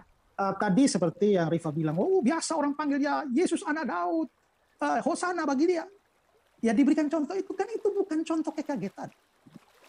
Oke. Itu betul-betul mengatakan Hosana. Lalu yang menjawab tadi apa bilang bahwa itu ada hubungan dengan kebangkitan dengan ketuhanan. Ya saya mungkin bisa kasih ayat ini ya. Dan menurut Roh Kekudusan dinyatakan oleh kebangkitannya dari antara orang mati, dia adalah anak Allah yang berkuasa, Yesus Kristus Tuhan kita. Jadi memang ada hubungan antara kebangkitan dan ketuhanan dan kealahan. Oke, silakan Bu Rifa. Saya kira poinnya sudah cukup jelas. Tapi sebelumnya saya mau tanya dulu sama Pendeta Esra Sulu, saya juga tidak mendapat literatur. Thomas ini orang Yahudi atau orang mana, Pak? Sepengetahuan Bapak. Silakan Pak Esra. Orang Yahudi lah. Di mana Pak itu biar saya lihat dulu gitu. Nanti biar pembuktiannya biar nanti saya cari karena saya kan saya mengutip pendapat Paul Zong dan memang itu logik bagi saya. Kenapa? Kalau kita bicara apakah itu kaget? Iya jelas itu kan kaget karena ketemu orang yang dianggap meninggal gitu. Apakah reaksi seperti itu wajar untuk kaget? Kalau kita bicara oh Yahudi tidak pernah seperti itu begitu kan. Nah biar nanti mungkin kalau seandainya anggaplah itu juga tidak terbukti dari saya, tapi saya juga ingin tahu Thomas ini apakah orang Yahudi atau orang Romawi gitu. Ya, silakan Pak Esra. Oke, saya berdorasi dulu. Nanti nggak apa-apa. Berarti kan Pak Esra Sulu membebankan kepada saya untuk membuktikan bahwa itu adalah reaksi kaget yang wajar gitu. Karena gini, ketika ketika murid-murid Yesus melihat Yesus hidup dalam keadaan seperti itu, yang hanya memanggil seperti itu kan cuma Thomas, yang lain kan tidak gitu. Kalau memang muridnya semua tahu, apalagi ya kayak Petrus yang dekat banget, Yohanes yang dekat banget dan segala macam, kenapa juga tidak seperti Thomas memanggil gitu, ya Allahku kepada Yesus begitu ya? Apa cuma Thomas saja yang menyadari kealahan Yesus gitu? Kemudian gini nih yang menarik bagi saya lebih cenderung ke ini deh, ke Yesusnya sendiri ya. Saya masih ingat dalam dalam kitab Markus pasal ke-10 nomor 18 begitu. Kalau kita baca silakan Pak Esra Sulu di ini aja di share screen. Berapa? Jadi gini, Markus pasal 10 ayat nomor 18.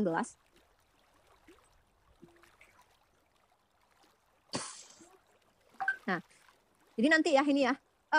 kenapa ya? Kenapa saya nggak percaya bahwa Yesus di waktu itu disebut dengan Allah itu menurut pemahaman tertulisnya begitu, hanya kaget dan menyebut kepada Theos gitu, Theos yang pada waktu itu memang sudah ada ya, baik dewa-dewa atau apapun lah gitu. Karena begini, Yesus sendiri ya, jangankan memanggil Allah, jangankan memanggil Bapa. Pertama Bapa nggak boleh, kata dia jangan panggil Bapa.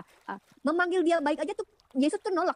Bayangin gitu. Begitu Yesus tuh ngomong, mengapa kau katakan aku baik? Kata Yesus, tak seorang pun yang baik selain daripada Allah saja gitu. Nah, di situ dia menolak, dikatakan baik, yang baik itu cuma Allah. Lah, ini juga menjadi pemikiran bagi saya gitu. Ini saya lebih ini ke Yesus ya, Pak Pendeta, lebih ini ke Thomas. Saya lebih percaya ke Yesus, Bapak lebih ke Thomas. Nah, kemudian tentang kaget. Kalau memang itu murid-murid menyadari, anehnya kenapa cuma Thomas doang yang menyadari bahwa kalau di dalam kitab Lukas nomor 24, 26 sampai 37, coba lihat. Murid itu juga kaget, yang lain gitu, bukan cuma si Thomas doang yang kaget gitu. Tapi saya Lukas nanti berapa, Bu Rifa? Lukas 24. Saya pengen tahu, saya cari-cari tadi Thomas itu orang Yahudi apa orang Romawi, soalnya namanya kan nama kayak Romawi mungkin ya, dia Yahudi. Yahudi kata Pak Esra tadi. Yahudi. Ya, saya minta datanya aja deh gitu. Lukas pasal 24 nomor 26 ayat 37. Mana ya 27? Mana 27-nya? Mereka terkejut dan takut dan menyangka bahwa mereka melihat hantu gitu loh. Jadi saya juga ini ya, kenapa kok cuma Thomas aja gitu, yang lain-lainnya enggak, malah disangkanya Yesus tuh hantu gitu.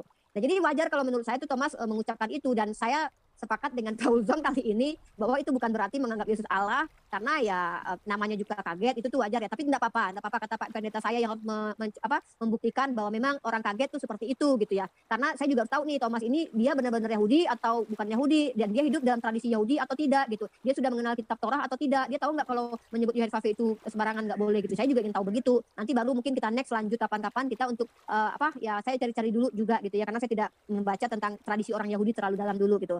Tapi setidaknya saya lebih percaya kepada Yesus yang mengatakan jangankan dipanggil Allah, dipanggil Bapa nggak boleh, apalagi dipanggil Allah gitu ya. Dia aja bilang jangan kau katakan aku baik, soalnya yang baik itu cuma satu, itu Allahmu yang di surga gitu.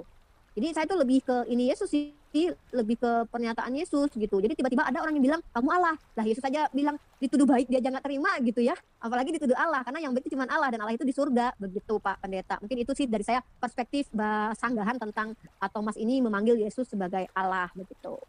Baik, oke. Terima kasih Bu Rifa. Saya kira tentang tadi mengapa kau katakan aku baik itu kita bisa jadikan topik yang lain ya. Kenapa sih dari tadi kayaknya nyangkut Yesus pada topik lain mulu? Tidak, maksudnya begini Bu Rifa, karena yang diangkat ini kan baru kita bahas di Thomas dan kasus soal beban pembuktian kan iya, begini. Thomas kan saya bilang, nanti saya carikan, saya bilang karena saya belum mempelajari tradisi Yahudi dan saya belum tahu Thomas ini beneran Yahudi atau enggak gitu loh. Baik. Jadi begini. Oke, ya. Artinya kalau memang tadi Bu Rifa harus mempelajari dulu soal Thomas dan lain-lain tadi untuk bisa menjawab atau beban pembuktian tadi, maka saya akan tawarkan, apakah Pak Esra mau menjawab pertanyaan-pertanyaan yang lain selain dari yang Thomas ini?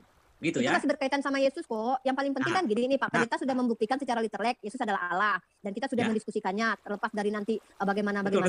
Nah, pembuktiannya yang Yesus itu yang Allahnya yang mana gitu loh, tubuhnya kah, sifatnya kah, atau yang roh di dalam saya lebih biar kita lebih maju, begini, Bang. Pembuktian. Iya, begini. Pembuktian dari yang disampaikan Pak Esra tadi berdasarkan pengakuan Thomas dulu. Itu dulu yang diangkat pertama. Nah, tentang bantahan ini kan sampai mentok di Bu Rifa menyatakan ini adalah ekspresi kekagetan. Pak Esra bilang ini bukan kekagetan karena di situ ada jawaban. Nah, setelah ini karena kita tidak bisa lanjut. Tadi Bu Rifa bilang kita harus mempelajari tentang Bu Rifa masih harus mempelajari tentang Thomas dan lain-lain.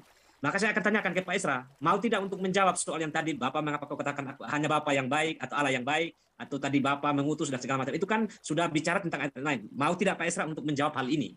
Sementara waktu kita juga sudah singkat ini. Tapi ada satu poin dari Bu Rifa yang disampaikan tadi Pak Esra. Di ayat Lukas itu ada kata terkejut dan takut. Iya, terkejut dan takut, tapi kan nggak langsung karena terkejut lalu ngomong Tuhan kan. Yang saya minta itu adalah bukti bahwa begitu kaget lalu mereka ngomong nama Tuhan, nama Allah. Nggak ada itu. Itu hanya menunjukkan mereka kaget. Itu tidak membuktikan apa-apa. Ya. Lalu juga begini, saya tidak suka debat kusir. Karena kalau kita bicara topik ini, lalu setelah itu kita lari ke lain, itu terlalu bias. Sehingga selesaikan dulu urusan Thomas. Karena saya yang mengangkat masalah Thomas. Nah, kalau Thomas sudah selesai dianggap oke, sudah kalau begitu ya sudah mau pelajari lagi ya artinya topik itu di close.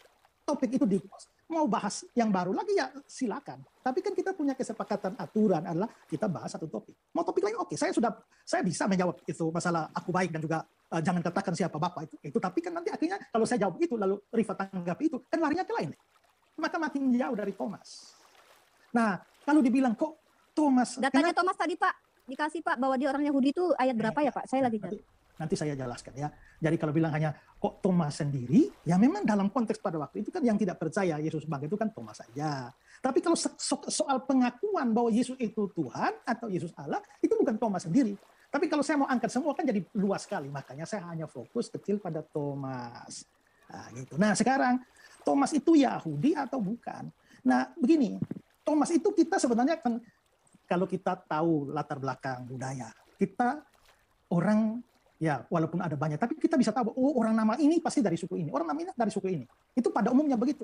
Nah begitu juga dengan Thomas. Thomas itu adalah sebenarnya sebuah nama Aramaik atau nama Ibrani yang berasal dari kata tauma, yang artinya adalah si kembar.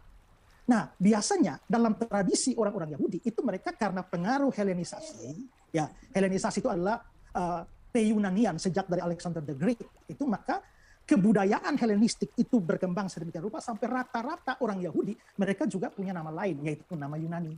Ya, nama Yunani seperti misalnya Matius itu nama Yunani, tapi dia punya nama Ibrani yaitu Lewi.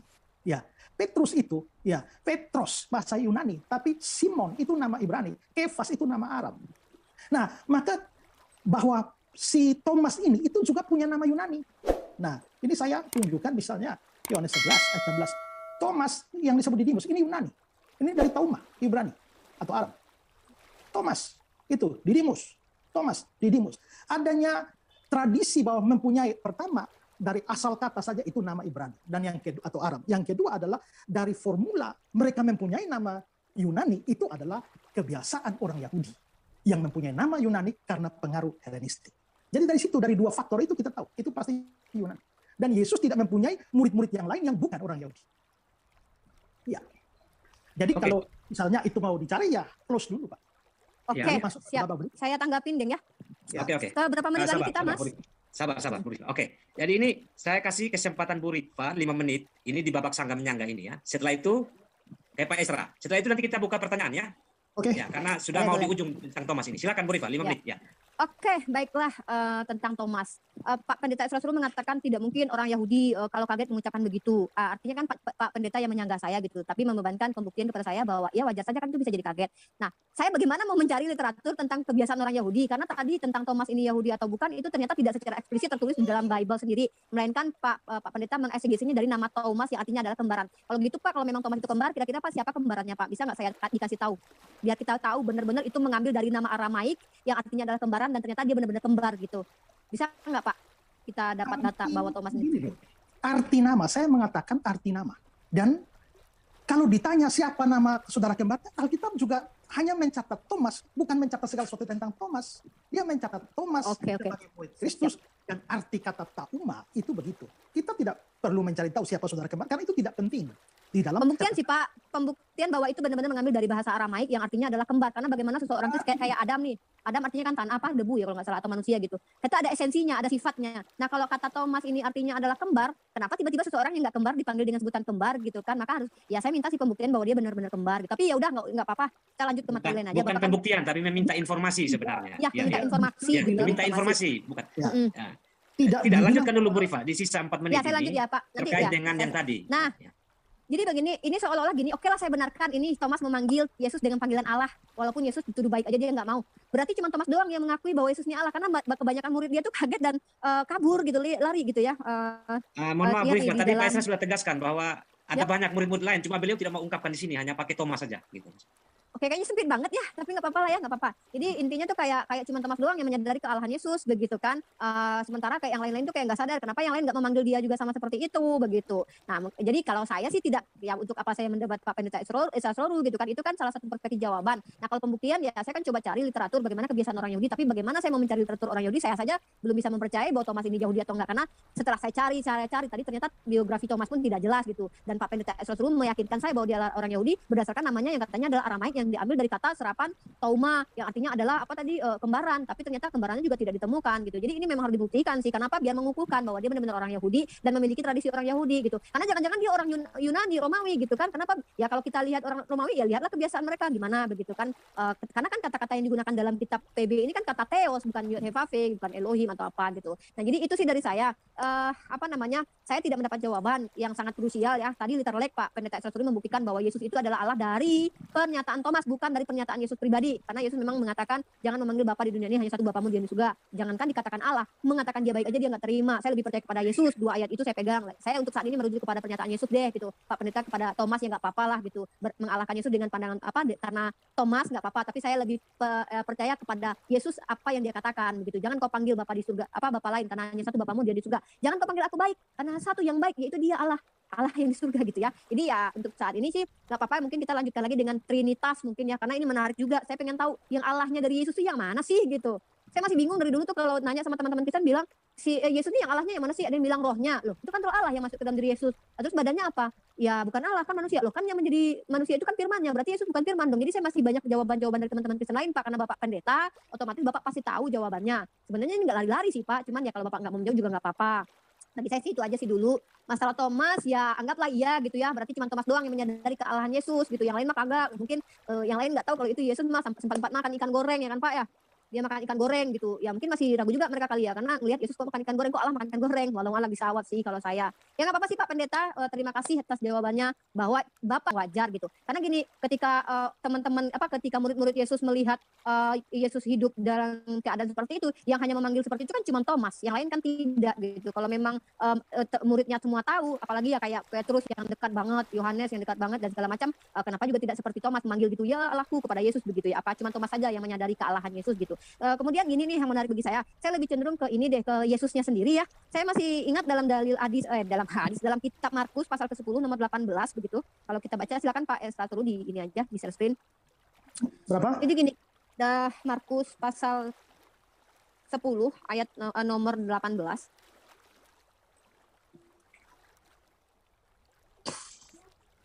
Nah, jadi nanti ya ini ya. Kenapa saya nggak percaya bahwa Yesus di waktu itu disebut dengan Allah itu menurut pemahaman tertulisnya begitu, hanya kaget dan menyebut kepada Theos gitu, Theos yang pada waktu itu memang sudah ada ya, baik dewa-dewa atau apapun lah gitu. Karena begini, Yesus sendiri ya jangankan memanggil Allah, jangankan memanggil Bapa. Pertama Bapa nggak boleh, kata dia jangan panggil Bapa. Memanggil dia baik aja tuh Yesus tuh nolak.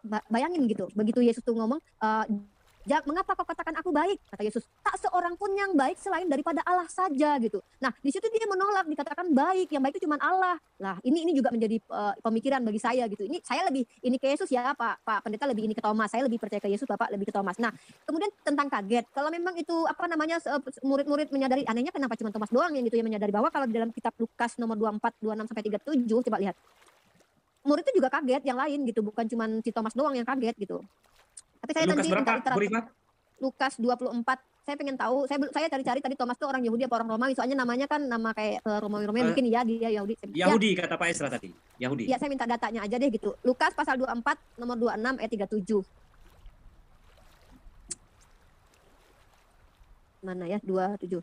Mana 27-nya? Mereka terkejut dan takut dan menyangka bahwa mereka melihat hantu gitu loh. Jadi saya juga ini ya, kenapa kok cuma Thomas aja gitu, yang lain-lainnya enggak, malah disangkanya Yesus tuh hantu gitu. Nah, jadi wajar kalau menurut saya itu Thomas mengucapkan itu, dan saya sepakat dengan Paul Zong kali ini bahwa itu bukan berarti menganggap Yesus Allah, karena ya namanya juga kaget, itu tuh wajar ya. Tapi enggak apa-apa kata Pak Pendeta saya yang membuktikan bahwa memang orang kaget tuh seperti itu gitu ya. Karena saya juga harus tahu nih Thomas ini dia benar-benar Yahudi atau bukan Yahudi, dan dia hidup dalam tradisi Yahudi atau tidak gitu. Dia sudah mengenal kitab Torah atau tidak. Dia tahu nggak kalau menyebut Yod-Heh-Vav-Veh itu sembarangan nggak boleh gitu. Saya juga ingin tahu begitu. Nanti baru mungkin kita next lanjut kapan-kapan kita untuk saya cari-cari dulu juga gitu ya, karena saya tidak membaca tentang tradisi orang Yahudi terlalu dalam dulu gitu. Tapi setidaknya saya lebih percaya kepada Yesus yang mengatakan jangankan dipanggil Allah, dipanggil Bapa nggak boleh, apalagi dipanggil Allah gitu ya. Dia aja bilang jangan kau katakan aku baik, soalnya yang baik itu cuma satu, itu Allahmu yang di surga gitu.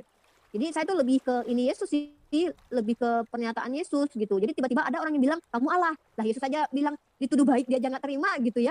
Apalagi dituduh Allah, karena yang baik itu cuma Allah dan Allah itu di surga. Begitu Pak Pendeta. Mungkin itu sih dari saya perspektif sanggahan tentang Thomas ini memanggil Yesus sebagai Allah begitu.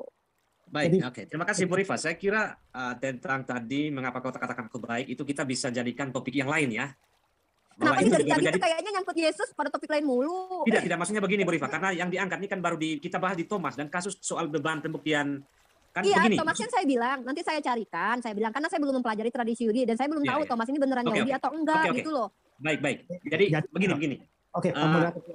Ya, artinya kalau memang tadi Bu Rifa harus mempelajari dulu soal Thomas dan lain-lain tadi untuk bisa menjawab atau beban pembuktian tadi, maka saya akan tawarkan apakah Pak Esra mau menjawab pertanyaan-pertanyaan yang lain selain dari yang Thomas ini. Gitu Itu ya. masih berkaitan sama Yesus kok. Yang paling penting Nah, kan gini nih Pak Pendeta sudah membuktikan secara literek Yesus adalah Allah dan kita sudah Ya. mendiskusikannya terlepas dari nanti bagaimana. Betul. Nah, pembuktiannya yang Yesus itu yang Allahnya yang mana gitu loh, tubuhnya kah, sifatnya kah, atau yang roh di dalam diri saya lebih biar Ya, kita lebih begini, maju, Bu Rifa. Bang. Pembuktian. Iya, begini. Pembuktian dari yang disampaikan Pak Esra tadi berdasarkan pengakuan Thomas dulu. Itu dulu yang diangkat pertama. Nah, tentang bantahan ini kan sampai mentok di Bu Rifa menyatakan ini adalah ekspresi kekagetan. Pak Esra bilang ini bukan kekagetan karena di situ ada jawaban. Nah, setelah ini karena kita tidak bisa lanjut. Tadi Bu Rifa bilang kita harus mempelajari tentang Bu Rifa masih harus mempelajari tentang Thomas dan lain-lain.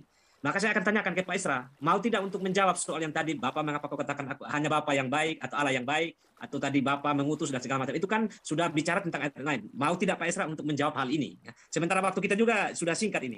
Tapi ada satu poin dari Bu Rifa yang disampaikan tadi Pak Esra. Di ayat Lukas itu ada kata terkejut dan takut. Iya, terkejut dan takut, tapi kan nggak langsung karena terkejut lalu ngomong Tuhan kan. Nah, Yang saya minta itu adalah bukti bahwa begitu kaget lalu mereka ngomong nama Tuhan. Nama Allah. Nggak ada itu. Itu hanya menunjukkan mereka kaget. Itu tidak membuktikan apa-apa. Ya. Lalu juga begini. Saya tidak suka debat kusir. Karena kalau kita bicara topik ini, lalu setelah itu kita lari ke lain, itu terlalu bias. Sehingga selesaikan dulu urusan Thomas. Karena saya yang mengangkat masalah Thomas. Nah, kalau Thomas sudah selesai dianggap oke sudah kalau begitu ya sudah mau pelajari lagi ya artinya topik itu di close. Topik itu di close. Mau bahas yang baru lagi ya silakan. Tapi kan kita punya kesepakatan aturan adalah kita bahas satu topik. Mau topik lain oke, saya bisa menjawab itu masalah aku baik dan juga jangan katakan siapa bapak itu. Tapi kan nanti akhirnya kalau saya jawab itu lalu Rifa tanggap itu kan larinya ke lain. Maka makin jauh dari Thomas. Nah, kalau dibilang kok Thomas Datanya Thomas tadi Pak dikasih Pak bahwa dia orang Yahudi itu ayat berapa ya Pak? Saya lagi cari. Nanti saya jelaskan ya. Jadi kalau bilang hanya kok Thomas sendiri, ya memang dalam konteks pada waktu itu kan yang tidak percaya Yesus sebagai itu kan Thomas saja. Tapi kalau soal pengakuan bahwa Yesus itu Tuhan atau Yesus Allah, itu bukan Thomas sendiri. Tapi kalau saya mau angkat semua kan jadi luas sekali. Makanya saya hanya fokus kecil pada Thomas. Nah, gitu. Nah sekarang Thomas itu Yahudi atau bukan? Nah begini, Thomas itu kita sebenarnya kan kalau kita tahu latar belakang budaya, kita orang ya walaupun ada banyak, tapi kita bisa tahu oh orang nama ini pasti dari suku ini, orang namanya dari suku ini. Itu pada umumnya begitu. Nah begitu juga dengan Thomas. Thomas itu adalah sebenarnya sebuah nama Aramaik atau nama Ibrani yang berasal dari kata Tauma, yang artinya adalah si kembar. Nah biasanya dalam tradisi orang-orang Yahudi itu mereka karena pengaruh Helenisasi, ya Helenisasi itu adalah Yunanian sejak dari Alexander the Great itu, maka kebudayaan Helenistik itu berkembang sedemikian rupa sampai rata-rata orang Yahudi mereka juga punya nama lain yaitu nama Yunani. Ya, nama Yunani seperti misalnya Matius itu nama Yunani tapi dia punya nama Ibrani yaitu Lewi. Ya, Petrus itu ya Petros bahasa Yunani tapi Simon itu nama Ibrani, Kefas itu nama Arab. Nah, maka bahwa si Thomas ini itu juga punya nama Yunani. Nah, ini saya tunjukkan misalnya Yohanes 11 ayat 16. Thomas yang disebut Didimus ini Yunani. Ini dari Tauma, Ibrani atau Arab. Thomas itu Didimus. Thomas Didimus. Adanya tradisi bahwa mempunyai pertama dari asal kata saja itu nama Ibrani dan yang kedua atau Arab. Yang kedua adalah dari formula mereka mempunyai nama Yunani itu adalah kebiasaan orang Yahudi yang mempunyai nama Yunani karena pengaruh Helenistik. Jadi dari situ dari dua faktor itu kita tahu itu pasti Yunani. Dan Yesus tidak mempunyai murid-murid yang lain yang bukan orang Yahudi. Ya. Jadi kalau misalnya itu mau dicari ya close dulu Pak. Oke, siap. Saya tanggapin Deng ya. Oke. Setelah berapa menit lagi kita Mas? Sabar Bu Rifa. Oke. Jadi ini saya kasih kesempatan Bu Rifa 5 menit. Ini di babak sanggam nyangga ini ya. Setelah itu kayak Pak Esra. Setelah itu nanti kita buka pertanyaan ya. Oke. Ya, karena sudah mau di ujung tentang Thomas ini. Silakan Bu Rifa 5 menit ya. Oke, baiklah tentang Thomas. Pak Pendeta Isra Surul mengatakan tidak mungkin orang Yahudi kalau kaget mengucapkan begitu. Artinya kan Pak Pendeta yang menyangga saya gitu, tapi membebankan pembuktian kepada saya bahwa ya wajar saja kan itu bisa jadi kaget. Nah, saya bagaimana mau mencari literatur tentang kebiasaan orang Yahudi? Karena tadi tentang Thomas ini Yahudi atau bukan itu ternyata tidak secara eksplisit tertulis di dalam Bible sendiri, melainkan Pak Pendeta mengeksegesinya dari nama Thomas yang artinya adalah kembaran. Kalau begitu Pak, kalau memang Thomas itu kembar, kira-kira siapa kembarannya Pak? Bisa nggak saya dikasih tahu? Biar kita tahu benar-benar itu mengambil dari nama Aramaik yang artinya adalah kembaran dan ternyata dia benar-benar kembar gitu. Bisa nggak Pak kita dapat data bahwa Thomas ini? Arti nama, saya mengatakan arti nama. Dan kalau ditanya siapa nama saudara kembarnya, Alkitab juga hanya mencatat Thomas, bukan mencatat segala sesuatu tentang Thomas. Dia mencatat Thomas sebagai murid Kristus, dan arti kata tauma itu begitu. Kita tidak perlu mencari tahu siapa saudara kembar, karena itu tidak penting. Di dalam pembuktian sih Pak, pembuktian bahwa itu benar-benar mengambil dari bahasa Aramaik yang artinya adalah kembar. Karena bagaimana seseorang itu kayak Adam nih. Adam artinya kan tanah apa, debu ya kalau nggak salah, atau manusia gitu. Itu ada esensinya, ada sifatnya. Nah kalau kata Thomas ini artinya adalah kembar, kenapa tiba-tiba seseorang yang nggak kembar dipanggil dengan sebutan kembar gitu kan? Maka harus, ya saya minta sih pembuktian bahwa dia benar-benar kembar gitu. Tapi ya udah nggak apa-apa, kita lanjut ke materi lain aja. Bukan pembuktian, tapi meminta informasi sebenarnya. Ya, meminta informasi. Ya, gitu. meminta informasi, bukan. Ya. Tidak, lanjutkan dulu Bu Rifa, di sisa 4 menit ya, saya lanjut ya Pak. Nanti, terkait dengan yang tadi. Nah, jadi begini, ini seolah-olah gini, oke lah saya benarkan ini Thomas memanggil Yesus dengan panggilan Allah, walaupun Yesus dituduh baik aja dia nggak mau. Berarti cuma Thomas doang yang mengakui bahwa Yesusnya Allah, karena kebanyakan murid dia tuh kaget dan kabur gitu, lari gitu ya. Mohon maaf Bu Rifa, tadi Pak Esra sudah tegaskan bahwa ada banyak murid-murid lain, cuma beliau tidak mau ungkapkan di sini, hanya pakai Thomas saja. Gitu. Oke, kayaknya sempit banget ya, tapi nggak apa-apa lah ya, nggak apa-apa. Jadi intinya tuh kayak cuma Thomas doang yang menyadari kealahan Yesus, begitu kan.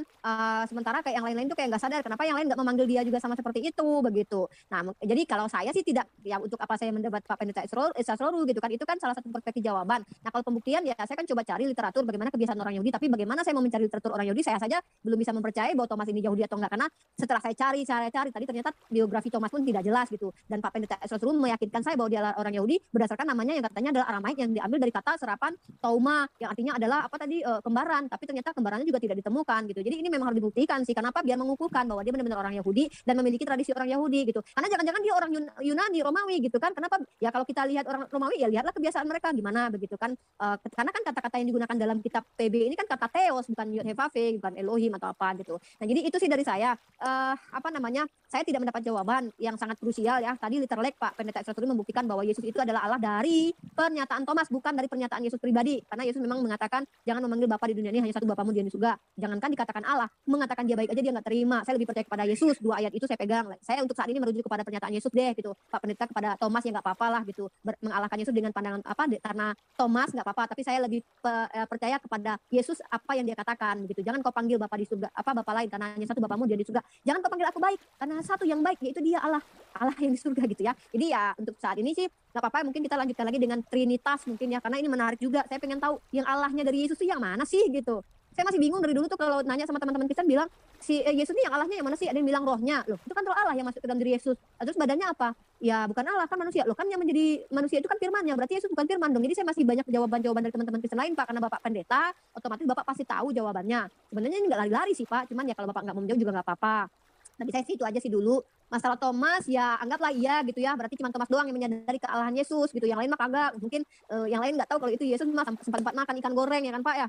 Dia makan ikan goreng gitu. Ya mungkin masih ragu juga mereka kali ya, karena ngelihat Yesus kok makan ikan goreng, kok Allah makan ikan goreng. Walau Allah bisa awat sih kalau saya. Ya nggak apa-apa sih Pak Pendeta. Terima kasih atas jawabannya bahwa Bapak Pendeta menyatakan Yesus adalah Allah karena prasangka Thomas atau karena pernyataan Thomas. Walau di ayat lain Yesus melarang mengatakan bahwa dia baik, karena yang baik hanya satu, yaitu Allah saja. Kalau dari saya sih gitu aja sih ya Pak ya. Tentang Thomas, saya mau mencari literatur tentang Thomas lagi. Apakah benar dia orang Yahudi gitu? Karena kalau dari nama, apa benar dia adalah orang kembar? Mana lagi itu kembarnya? Karena nggak ada biografi Thomas yang jelas saya lihat di dalam Bible sendiri. Gitu. Oke, terima kasih Bu Rifa. Ya, nanti Pak Esra 5 menit.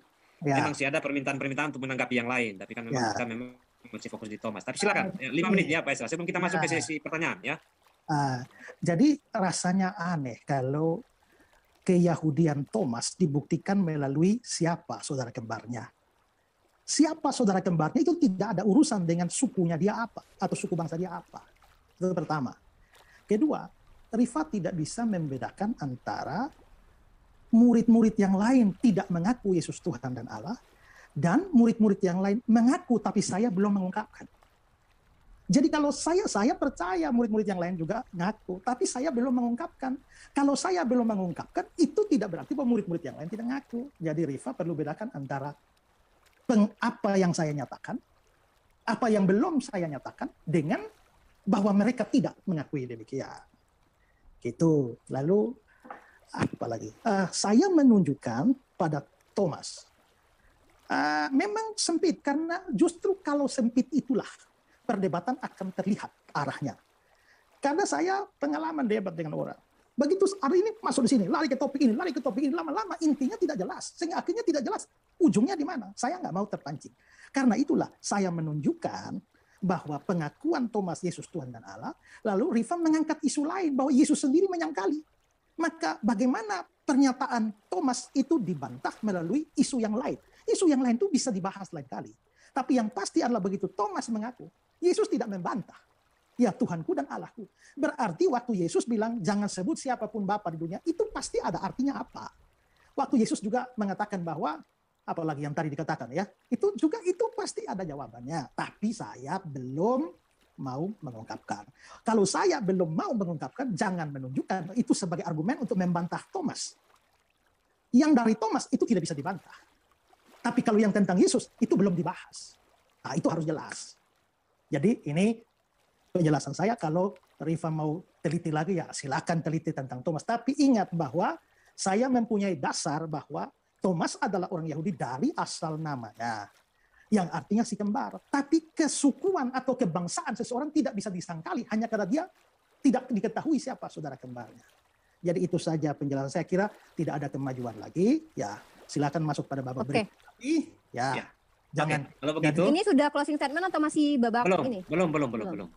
Sekarang kita akan masuk ke babak kedua. Babak kedua ini adalah pertanyaan. Pertanyaan ini akan ditujukan kepada Pak Esra dan juga Bu Rifa. Ya. Saya mulai dulu dari teman-teman yang temannya Bu Rifa ke Pak Esra. Oke. Siapa? Silakan kira-kira? admin teman saya di sini ada admin Zuma atau Zuma. Ya, Pak. Saya Zuma. cuma satu orang aja. Iya. Oke, nanti saya kasih kesempatan 2 kali kalau ini. Pak Zuma, silakan satu pertanyaan dulu ke Pak Esra terkait dengan dialog ini. Silakan Pak Zuma. Bismillahirrahmanirrahim. Assalamualaikum warahmatullahi wabarakatuh. Damai sejahtera untuk kita semua. Selamat malam Pak Pendeta Esra Soru. Salam kenal dari saya Pak. Ya. Pertanyaan saya terkait dengan ketuhanan Yesus. Diceritakan di dalam Bible Yohanes 1 bahwa firman itu telah menjadi daging, telah menjadi manusia. Setelah dia menjadi manusia, dia tidak bisa berkata-kata dari dirinya sendiri. Dia tidak bisa berbuat sesuatu dari dirinya sendiri. Setelah dia menjadi manusia. Setelah dia menjadi manusia yang tidak mampu berkata-kata dari dirinya sendiri dan tidak bisa berbuat apa-apa dari dirinya sendiri, dengan cara apakah kemudian Yesus yang tidak mampu berbuat apa-apa ini menjadi Tuhan kembali? Siapa yang membuatnya menjadi Tuhan? Dirinya kah? Atau ada oknum Tuhan baru, Tuhan lain yang menjadikan dia Tuhan? Kalau dirinya berkata pun dia tidak sanggup. Berbuat apa lagi? Sehingga untuk menjadi Tuhan harus ada esensi yang lebih kuat yang menjadikan dia Tuhan. Menjadikan kembali kepada Tuhan kalau dia tadinya adalah Tuhan. Pertanyaan saya Pak, siapa oknum yang kemudian menjadikan Yesus yang tidak bisa berbuat apa-apa itu menjadi Tuhan? Silakan. Siapa yang membuat Yesus menjadi Tuhan kembali? Menjadi Tuhan kembali itu adalah secara implisit itu ide di belakang itu adalah Yesus tadinya Tuhan, lalu menjadi bukan Tuhan, lalu sekarang dijadikan Tuhan kembali. Nah, itu bukan kepercayaan Kristen. Kepercayaan Kristen percaya bahwa Allah itu kan atau Tuhan itu kan punya sifat tidak berubah. Jadi Tuhan tidak bisa berubah menjadi bukan Tuhan. Allah tidak bisa berubah menjadi bukan Allah. Ya, itu bisa ditunjukkan misalnya ya di dalam Filipi pasal yang kedua ayat yang kelima, ya Kristus Yesus yang walaupun dalam rupa Allah, kata walaupun dalam rupa Allah, ini sebenarnya terjemahannya di Alkitab Indonesia adalah kurang satu kata. Mestinya yang walaupun ada dalam rupa Allah. Ini kata bahasa Inggrisnya being in the form of God. Itu kata Yunaninya adalah huparkon. Huparkon itu adalah satu keadaan di mana paten dan tak bisa menjadi yang bukan dirinya.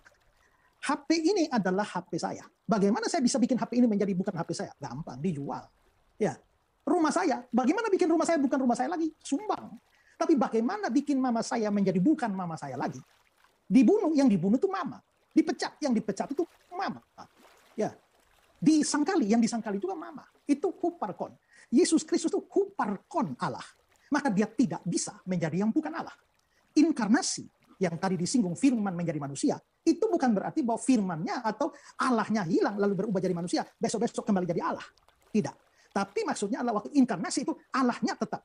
Lalu ketambahan manusia, dia mengambil hakikat manusia sehingga menjadi Allah manusia. Nah, lalu pertanyaannya sekarang adalah kembali ke ayat yang tadi dibilang, aku tidak berkata-kata atau tidak bisa berbuat apa-apa dari diriku sendiri. Itu bukan menyatakan kelemahan, tapi menyatakan kesatuan. Karena begini, Yesus itu datang ke dunia diutus oleh Bapaknya. Dia datang untuk melaksanakan kehendak Bapaknya. Tapi orang Yahudi itu tidak mau mengakui bahwa Yesus datang dari Bapa. Itulah sebabnya untuk menunjukkan bahwa dia betul-betul dari Bapa. Dia menyatakan bahwa dia tidak bisa melakukan sesuatu dari dirinya sendiri dalam pengertian bertentangan dengan apa yang dikehendaki Bapa. Tidak. Dia menyatu dengan Bapa sehingga apa yang dia inginkan itu yang Bapa inginkan. Apa yang dia lakukan itu yang Bapa lakukan. Jadi dia tidak bisa berbuat sesuatu dari dirinya sendiri terlepas dari Bapaknya. Nah, itu maksudnya konteks ayatnya seperti itu. Jadi Yesus tetap Tuhan, tetap Allah. Dan ya, karena itu tidak dibutuhkan oknum lain yang mengembalikan dia. Tadinya Allah menjadi bukan Allah, sekarang dikembalikan jadi Allah. Tidak. Nah, itulah inti iman Kristen. Itu. Oke, Boleh terima kasih Pak sanggahan? Esra. Bukan, tidak ada sanggahan Pak Sumat, tidak ada sanggahan, hanya tanya saja. Saya minta komentar Bu Rifa terkait dengan pertanyaan dan jawaban ini.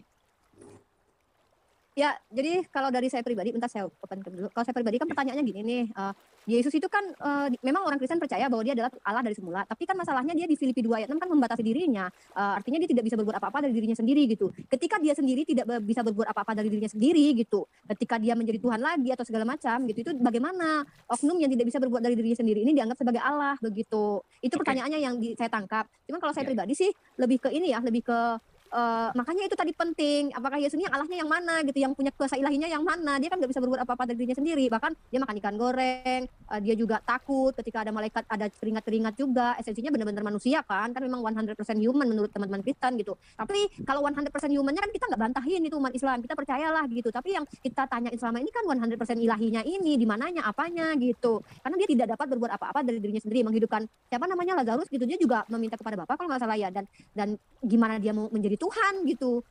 Siapa yang menjadikan dia ya kayak naik ke langit, apakah dia naik sendiri kah, ketika dia di surga bagaimana, apa dia berkuasa kah, apa dia juga menjadi penguasa. Ya itu sih mungkin pertanyaan dari yang saya dengar dari Bang Tuma sih. Pada pertanyaan yang kedua kayaknya ya. Ya, terima kasih Bu Rifa. Sekarang dari mungkin ada teman-teman Kristen sini mau menanyakan kepada Bu Rifa. Pak siapa? Pak Nyoman. Pak Nyoman. Ya. Silakan Pak Nyoman. Setelah itu Oke. Silakan Pak Nyoman. Terima kasih. Saya ingin bertanya kepada Bu Rifa. Ya, kalau memang Yesus itu bukan Tuhan, gitu ya, mengapa dia bisa mengampuni dosa manusia? Dan itu dalam teks bisa dilihat dalam Markus pasal yang kedua, ayat yang ke-10. Ya, di situ dikatakan, tetapi supaya kamu tahu bahwa di dunia ini anak manusia berkuasa mengampuni dosa. Berkatalah ia kepada orang lumpuh itu dan seterusnya. Begitu. Terima kasih. Ya. Ya kalau saya sih, Silakan, oke ya, Bu. saya jawab langsung ya. Ya. Jadi benar Pak, benar kata Yesus, saya percaya bahwa anak manusia itu bisa mengampuni dosa. Kenapa? Bapak lihat di dalam Yohanes pasal 20 ayat 21 23. Coba buka. Yohanes Pasal 20 nomor 21 sampai 23. Nah, jadi saya itu percaya Pak sama Yesus bahwa manusia itu bisa mengampuni dosa. Dalam Islam pun juga begitu. Manusia bisa mengampuni dosa loh. Saya kalau memaafkan orang lain otomatis dosanya terampuni. Maka kata Yesus sekali lagi, damai sejahtera seperti Bapa mengutus aku, demikian juga sekarang aku mengutus kamu.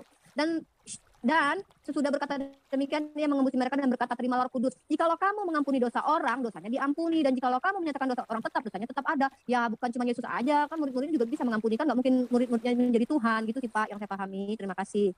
Baik Bu Rifa. Sekarang komentar Pak Esra terkait dengan jawaban Bu Rifa ya. Ya, jadi pertama, memang di situ dia bilang bahwa murid-murid juga diberikan kuasa mengampuni dosa, ya kan? Jikalau kamu mengampuni dosa orang dan seterusnya. Itu berbeda dengan pernyataan Yesus. Dari konteks itu Yesus yang memberikan kuasa. Tapi di dalam Markus 2 tadi, anak manusia di dunia ini anak manusia berkuasa. Berarti kuasanya dari diri sendiri. Sedangkan yang di ayat yang diambil Rifa, ya jelas-jelas Yesus memberikan kuasa. Jadi tidak bisa disamakan. Ya, kasusnya. Lalu ya konteks dari ayat ini, ya konteks dari ayat mana tadi ya? Ayat berapa yang tadi diambil? Rifa tadi ayat Ayat mana berapa? tadi ya? Oh iya, bentar, saya lupa. Iya, Dalam Yohanes pasal Yohanes. 20 nomor 21 ayat 23. Oke. Silakan Ah, lanjutkan Pak Esa. Ya, oke. Jadi gini, itu yang saya bilang konteks juga harus diperhatikan. Kalau yang di sini damai sejahtera baik sama seperti Bapa mengutus aku, demikian aku mengutus kamu. Jadi kata-kata selanjutnya ini itu harus ditafsirkan berdasarkan konteks pengutusan. Nah, pada waktu konteks pengutusan itu lalu ada kata-kata, jikalau kamu mengampuni dosa orang, dosanya diampuni. Jikalau kamu menyatakan dosa orang tetap ada, dosanya tetap ada. Ini tidak berarti bahwa murid-murid sama seperti Yesus yang berkuasa mengampuni dosa. Ini pengutusan untuk beritakan Injil. Maka respon orang terhadap Injil itu menentukan dosanya diampuni atau tidak. Saya misalnya gini loh, saya beritakan Yesus kepada Pak Roni. Pak Roni, ini Yesus gini loh, Tuhan Allah, Juru Selamat, Dia telah mati menebus ini. Percayakah? Kalau Pak Roni percaya, maka saya bilang, oke, kalau begitu dosamu diampuni. Saya menyatakan dosanya diampuni berdasarkan persyaratan di mana Pak Roni percaya kepada firman ketika saya diutus untuk menyampaikan. Tapi kalau saya bertemu, diutus menyampaikan firman kepada Rifa, percayakah kamu setelah saya beritakan Injil? Saya tidak percaya. Maka saya bilang, kalau begitu dosamu tetap ada. Bukan saya yang berkuasa menyatakan dia dosa tetap ada atau dosanya Pak Roni itu dihapuskan. Tapi itu kuasa menyatakan karena dalam konteks pengutusan. Itu berbeda dengan Yesus yang bilang, di dalam dunia ini anak manusia berkuasa mengampuni dosa. Gitu. Oke, terima kasih. Sekarang pertanyaan kedua dari siapa, Bu Rifa? Kayak Pak Esra? Teman, dari Pak Saya Abdul cuma kah? punya satu teman aja. Dari Pak Silakan Suma lagi Bang Gumar kembali. lanjut. Ya, silakan Pak Suma. Oke, baik. Masih ada Pertanyaan kedua. korelasinya. Ya, pertanyaan saya dengan yang pertama. Jadi ketika Yesus itu dikatakan tidak bisa berbuat apa-apa, tidak bisa berkata dari dirinya sendiri, kemudian Bapak Pendeta mengatakan dia bisa menjadi Tuhan karena dia adalah Tuhan itu sendiri dan tidak ada yang melantiknya. Saya kira saya harus mengarahkan Bapak kepada kitab Anda sendiri yang menerangkan Yesus itu adalah Tuhan yang dijadikan Tuhan. Oke. Kisah Para Rasul 2 nomor 36. Jadi seluruh kaum Israel harus tahu dengan pasti bahwa Allah telah membuat Yesus yang kau salibkan itu menjadi Tuhan. Berarti dia dilantik. Oke. Roma 14 nomor 9. Sebab untuk itulah Kristus mati dan hidup kembali supaya dia menjadi Tuhan. Baik atas orang-orang mati maupun atas orang-orang hidup. Ini artinya bahwa Yesus ini nyata dikatakan adalah manusia yang mati, kemudian bangkit, lalu kemudian dia dilantik atau dijadikan menjadi Tuhan. Kenapa saya katakan demikian, Pak Pendeta? Agar pertanyaan saya ini nanti terarah dengan jawaban Anda. Kisah Para Rasul 2 nomor 22. Hai orang-orang Israel, dengarkanlah perkataan ini. Yang aku maksudkan adalah Yesus dari Nazaret, seorang yang telah ditentukan Allah, yang dinyatakan kepadamu dengan kekuatan-kekuatan dan mujizat tanda-tanda yang dilakukan oleh Allah dengan perantaraan Yesus di tengah-tengah kamu. Pertanyaan saya, kalau sudah nyata ada dalil yang mengatakan Yesus dijadikan menjadi Tuhan oleh Allah, bagaimana Anda mengelak dengan mengatakan bahwa Yesus itu bukan Tuhan yang dijadikan? Ternyata Allah adalah esensi yang menjadikan manusia Yesus menjadi Tuhan. Silakan. Tadi ayat pertama yang Pak kasih di mana? Kisah berapa? Kisah Para Rasul 2 nomor 36. Tidak, yang pertama dijadikan Tuhan itu. Iya, Kisah Para Rasul 2 nomor 36. Oke. Jadi seluruh kaum Israel harus tahu dengan pasti Allah telah membuat Yesus yang kamu salibkan menjadi Tuhan dan Kristus. Gini, Pak. Kami percaya Tuhan itu nggak bisa dibuat. Sesuatu yang bukan Tuhan atau seseorang yang bukan Tuhan itu nggak bisa dibuat jadi Tuhan. Ya, jadi bahkan Allah pun tidak bisa membuat yang bukan Allah menjadi Allah. Tuhan tidak bisa membuat yang non Tuhan jadi Tuhan. Itu kami percaya. Nah, kalau di Kisah pasal 3 yang Bapak sebutkan itu tadi bahwa Yesus ya diangkat, jadi seluruh kaum Israel harus tahu yang pasti bahwa Allah telah membuat Yesus yang kamu salibkan menjadi Tuhan. Perhatikan ini, Pak. Kalau begitu kapan dia menjadi Tuhan? Yang kamu salibkan. Kalau Yesus bukan Tuhan, baru dijadikan Tuhan pada saat dia disalibkan dan bangkit.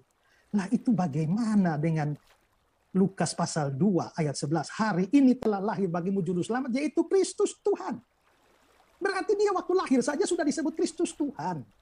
Ya, bagaimana mungkin setelah dia mati dan bangkit baru dijadikan Tuhan? Gini ya Pak ya, saya beritahu ya, cara menafsir Alkitab. Mungkin itu tidak biasa bagi Bapak dengan kitab suci Bapak. Tapi salah satu prinsip tafsir Alkitab itu adalah jangan menafsirkan ayat, nabrak ayat. Karena kami percaya seluruhnya adalah firman. Maka tidak mungkin firman bertentangan satu dengan yang lain. Nah, kalau di Lukas 2 dibilang bahwa Yesus waktu lahir saja malaikat sudah bilang dia adalah Kristus dan Tuhan. Kalau begitu apa artinya di Kisah pasal 3 itu, di mana waktu dia mati, lalu bangkit, lalu Allah telah membuat Yesus menjadi Tuhan dan Kristus? Begini, Yesus itu memang Kristus, memang Tuhan. Tapi orang Yahudi tidak mau mempercayainya. Nah, melalui kematian dan kebangkitan, makanya dibilang bahwa Yesus itu di satu sisi, dia bangkit sendiri, tapi di sisi lain, dia dibangkitkan oleh Allah Bapa. Itu dengan pembangkitan Yesus yang telah disalibkan. Itu Yesus menyatakan kepada orang Yahudi, nih, kalian tidak percaya dia Tuhan, tidak percaya dia Kristus. Ini buktinya. Itu artinya Allah Bapa telah membuat Yesus menjadi Tuhan. Bukan Tuhan dari Tuhan, tapi menyatakannya kepada Israel. Nah, Yesus itu Tuhan, tapi belum tentu jadi Tuhan buat Bapa kan? Ya, Bapa kan tidak percaya dia Tuhan. Berarti Yesus itu Tuhan, hanya tidak jadi Tuhan buat Bapa. Tapi kalau ternyata Allah membuka hati Bapa sehingga Bapa mendapat hidayah dan percaya sekarang Yesus Tuhan, itu berarti Allah Bapa telah membuat Yesus menjadi Tuhan bagi Pak Suma. Ya, kalau Allah menjamah hatinya Rifa sehingga Rifa dapat hidayah, sekarang percaya Yesus juru selamat, Tuhan Kristus, berarti Allah telah membuat Yesus menjadi Tuhan bagi Rifa. Itu maksud ayatnya, Pak. Jadi kita nggak percaya yang bukan Tuhan jadi Tuhan, diangkat jadi Tuhan. Karena sebelum itu saja, waktu lahir sudah dibilang Tuhan dan Kristus. Itu. Oke. Selanjutnya, Bu Risma silakan memberikan komentar terkait dengan respon Pak Esra. Bu Risma. Sorry, Bu Rifa, sorry. Kaget saya. Bu Saya Rifa. pikir dari pihak Kristen ada yang namanya Risma. Tidak. Sorry. Bu Rifa silakan berikan Bu komentar. Risma itu Sorry. wali kotanya Surabaya ya? Iya, benar, Bu. Salam sehat Bu Risma. Gini, kalau kita kan tadi Pak Pendeta Slotsurus juga bilang lah ke kita, kalau Kristen itu ya baca teks lah gitu. Saya kan dengarnya kan kita semua umat Islam kan berusaha untuk baca teks. Memang kita tidak mau mengesegesis kan, itu kan teman-teman Kristen. Tadi ketika bicara tentang Thomas, saya bacakan perikopnya, ternyata berbeda dari perikopnya. Katanya Yesus, Thomas percaya. Tapi ketika ada Yesus dijadikan Allah, enggak perikop segala macam. Ya nggak apa-apa lah terserah Pak Pendeta Slotsurus lah, gitu kan kitab Anda tafsirnya. Tapi kalau saya lihat gitu kan, ayat yang dibawa Bang Luma tadi itu dinyatakan bahwa orang Israel harus tahu bahwa Yesus ini mati dijadikan sebagai Tuhan gitu. Nah, secara teksnya memang begitu. Tapi ya kembali lagi, kami kan tidak perlu mengesegesis kitab orang lain, hanya mempertanyakan saja biar kami tidak dikatakan macam-macam lah gitu. Itu haknya Pak Pendeta Israel untuk menjawabnya. Cuman saya Pak Pendeta, mohon maaf, tidak perlu lama-lama. Sepertinya saya membuktikan, walaupun Thomas semua orang Yahudi atau enggak lah gitu. Tapi saya menemukan sebuah dalil di dalam kitab Perjanjian Lama, tepatnya di dalam kitab Mazmur, bahwa ternyata tradisi kalau dalam Islam itu ya, makanya saya tidak mau menyamakan orang-orang Perjanjian Lama dengan Islam ya. Kalau kaget itu biasanya menyebut Tuhan, kagum pun menyebut nama Tuhan, atau sebuah apa tuh menyebut nama Tuhan. Ternyata kalau saya lihat tuh di dalam kitab Mazmur 84 nomor 3 itu bahkan ketika Daud melihat burung pipit itu dia mengatakan ya Tuhan, ya Raja, ya Allahku, begitu. Itu ada ternyata. Silakan dibuka deh Mazmur pasal 84 nomor 3 gitu. Tapi bukan berarti ini saya mengatakan kaget ya, bukan, tapi ini sebuah kekaguman. Pasal 3 nomor 3. Di sini kan yang berbicara di sini entah Daud entah siapa gitu dalam kitab Mazmur ini di sini memuji kayak kagum gitu, kagum dengan bahkan burung pipit telah mendapat sebuah rumah gitu loh. Di sini tuh membicarakan tentang burung pipit yang mendapat sebuah rumah dan burung layang-layang sebuah sarang tempat menaruh anak-anaknya pada misbah-misbahmu. Ya Tuhan semesta alam, ya Rajaku, ya Allahku gitu. Jadi kalau dianggap orang-orang Yahudi tidak terbiasa dengan kalimat-kalimat seperti ini, ekspresi itu kan ada Pak. Kalau ekspresi takut kita akan mengekspresikan sesuatu. Kalau ekspresi kagum juga akan keluar sesuatu. Kalau orang yang terbiasa memuji Tuhannya, baik dia kaget, baik dia takut, saya rasa secara psikis ya, secara psikologis akan mengeluarkan kata-kata yang memang sering diucapkannya gitu. Itu secara psikologi karena kan kita disonding ya ketika kita hidup terbiasa dengan mengucapkan mohon maaf ya nih kalau ada orang latah nih Pak, kalau ketika kaget ayam gitu, atau dia akan mengeluarkan kata-kata itu gitu ketika dia bukan saya mengatakan bahwa Thomas latah ya, tidak ya, bukan sama sekali, tetapi itu ada gitu orang yang terbiasa dengan perkataannya. Nah kalau kita bicara tentang Thomas, walaupun saya percaya atau tidak dia orang Yahudi lah, tapi ternyata orang-orang Yahudi pun memang sudah sering dalam suasana apapun tak kekaguman apa menyebut memuji nama Tuhan. Oke, kemudian Bu Rifa, terakhir yang saya minta tadi itu adalah komentar terkait dengan pertanyaan tadi. Iya, Bukan komentar itu ini aja sih apa? yang tadi. Ya, Saya ya. ingat biar nggak lupa. Kalau memang ada informasi terbaru dari kitab Mazmur nanti sorry ya. Maaf ya, saya maksudnya tuh saya biar nggak lama, biar nggak nunggu beberapa minggu ke depan kita schedule lagi untuk diskusi, saya masukin aja ternyata. Baik, nanti begini saja Bu Rifa, nanti disimpan untuk di closing statement terakhir, nanti saya akan berikan. Oke, boleh. Ya. Siap. Oke. Selanjutnya dari teman-teman yang Kristen, ada yang mau bertanya kepada Bu Rifa?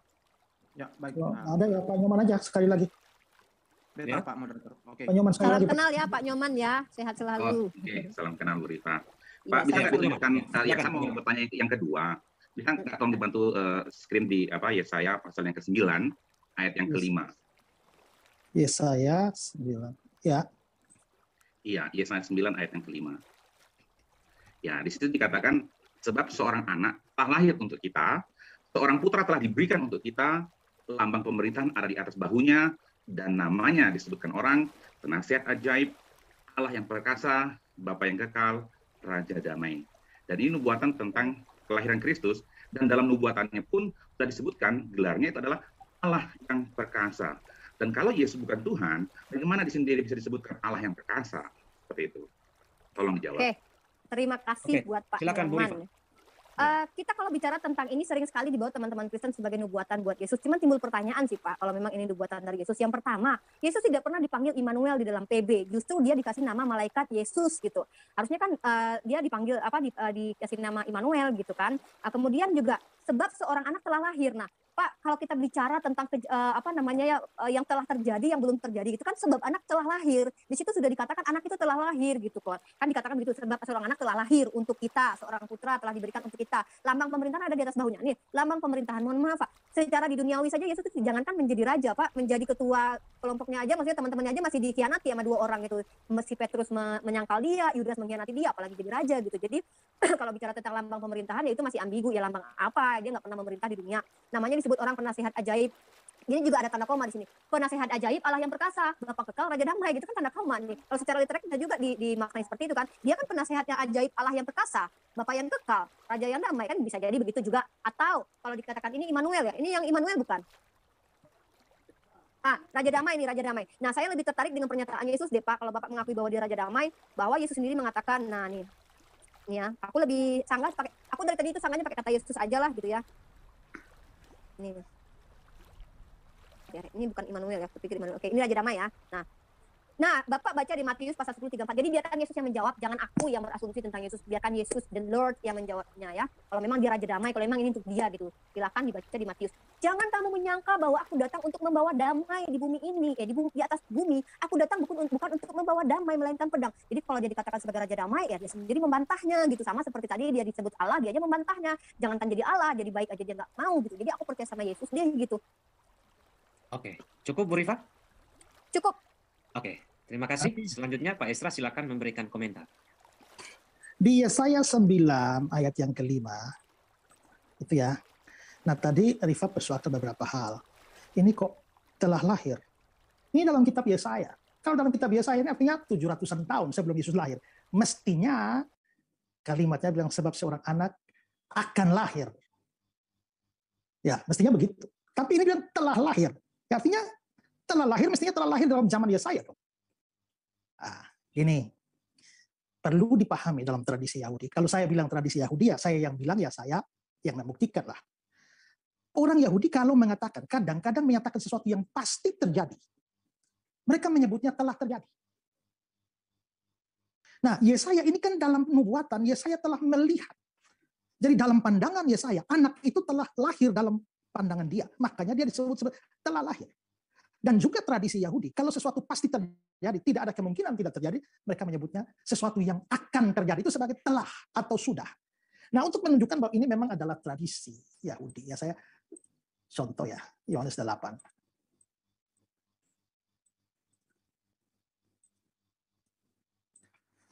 Abraham bapamu bersuka cita bahwa ia akan melihat. Akan melihat berarti belum melihat. Tapi begitu akan melihat, kalimat selanjutnya ia telah melihat. Loh, yang benar akan melihat atau telah melihat? Itulah kebiasaan mereka. Saya berikan contoh yang lain, Yohanes 4. Ya.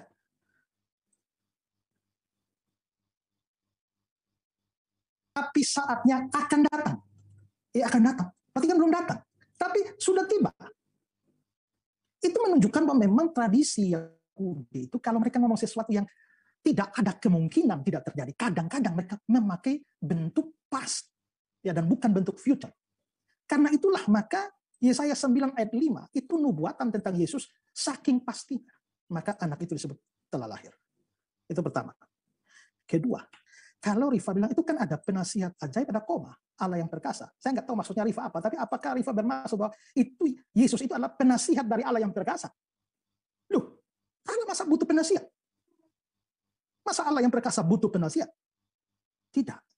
Ini bahkan sebenarnya adalah masalah terjemahan. Sebenarnya adalah namanya disebut penasihat, koma, ajaib, koma, Allah yang perkasa, El Gibor, Bapa yang kekal. Ini bukan berarti Yesus itu Bapa. Bukan terjemahannya bukan eternal father, tapi father of eternity, Bapa dari kekekalan. Dan terakhirnya Raja Damai. Pertanyaan, kalau ini bukan untuk Yesus, siapa yang lahir pada zaman Yesaya yang bisa menyandang nama seperti ini? Gak ada. Oke, sekarang ke pertanyaan Rifa, Matius 10.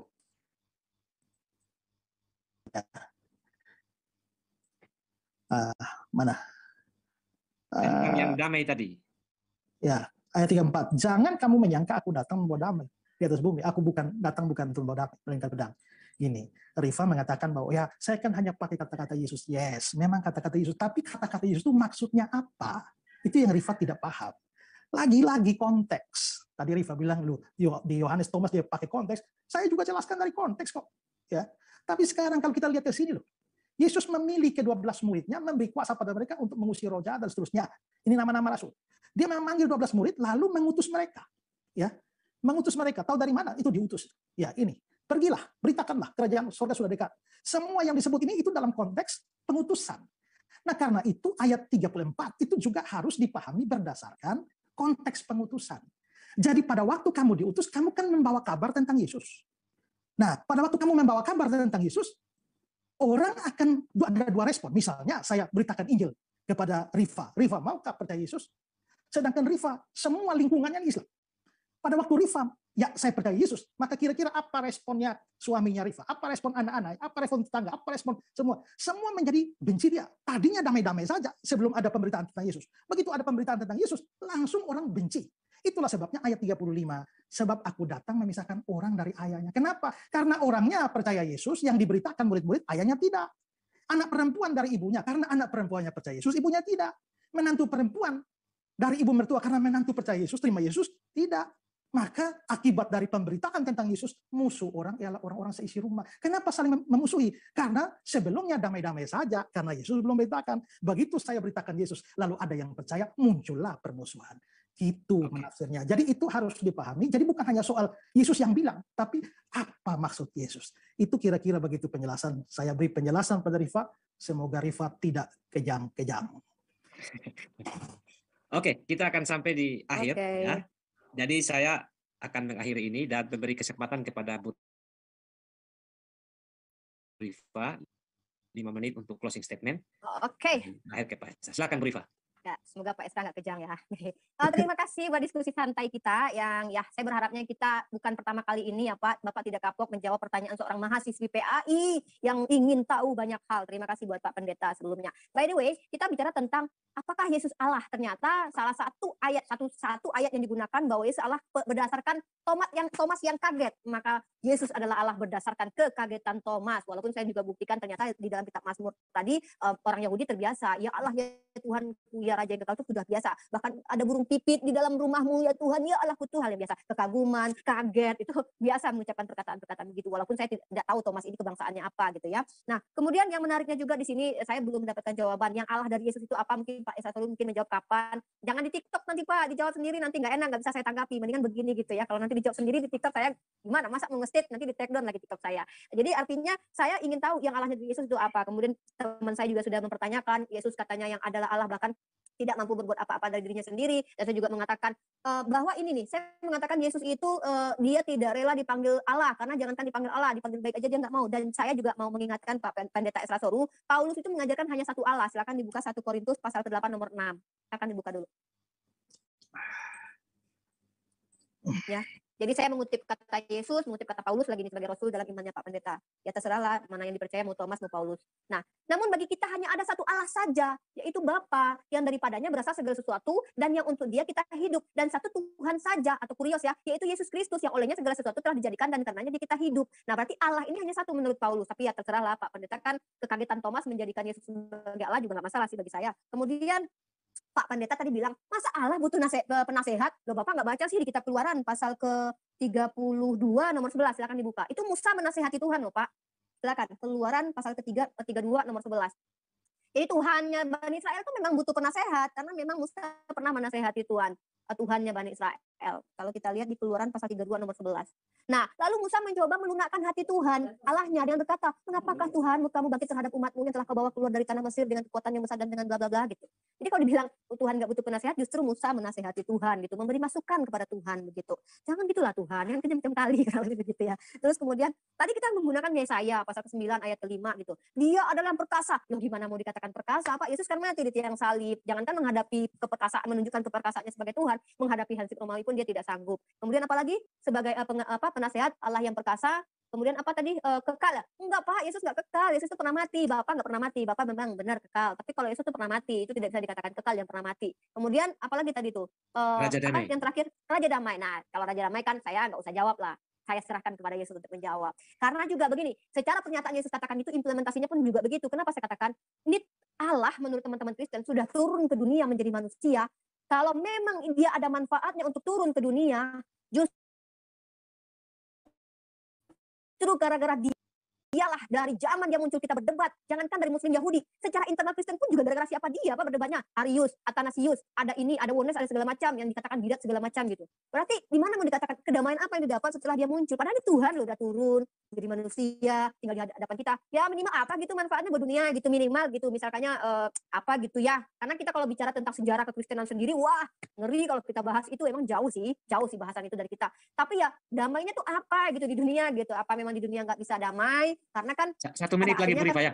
Ya, pada akhirnya kan tidak terbukti nubuatan itu bahwa dia kekal, tidak. Dia Raja Damai juga dia yang jawab sendiri, memang pada dasarnya tidak ada damai gitu kan, kecuali bagi orang Kristen yang mengaku menuhankan Yesus gitu kan. Ya kan itu klaim saya juga bisa bilang bahwa saya damai dalam Islam, orang Hindu juga bisa bilang dia damai dalam Hindu, orang Buddha juga bisa bilang dia damai dalam Buddha. Artinya implementasi ini Tuhan loh. Seandainya Yesus adalah Tuhan yang benar, wah ini Tuhan udah turun ke bumi. Lalu apa manfaatnya buat dunia? Itu karena ya toh dunia juga tidak terselamatkan semua kan Pak. Nah, gitu sih closing statement dari saya. Jangan kejang Pak Esra Seru. Mudah-mudahan kita berdiskusi lagi kapan-kapan. Mari banyak tersenyum agar kita sehat. Dan yang netizen-netizen di bawah, jangan komentar yang enggak. Karena saya dengan Pak Pendeta Esra Seru saja berdamai kok. Walaupun Yesus mengatakan dia datang tidak untuk kedamaian. Terima kasih Pak Pendeta Esra Seru. Sehat selalu. Closing statement dari saya. Terima kasih Bu Rifa. Iya. Selanjutnya Pak Esra. 5 menit Pak. Jadi Ya, ini di closing statement ini Rifa membuat banyak penjelasan lagi.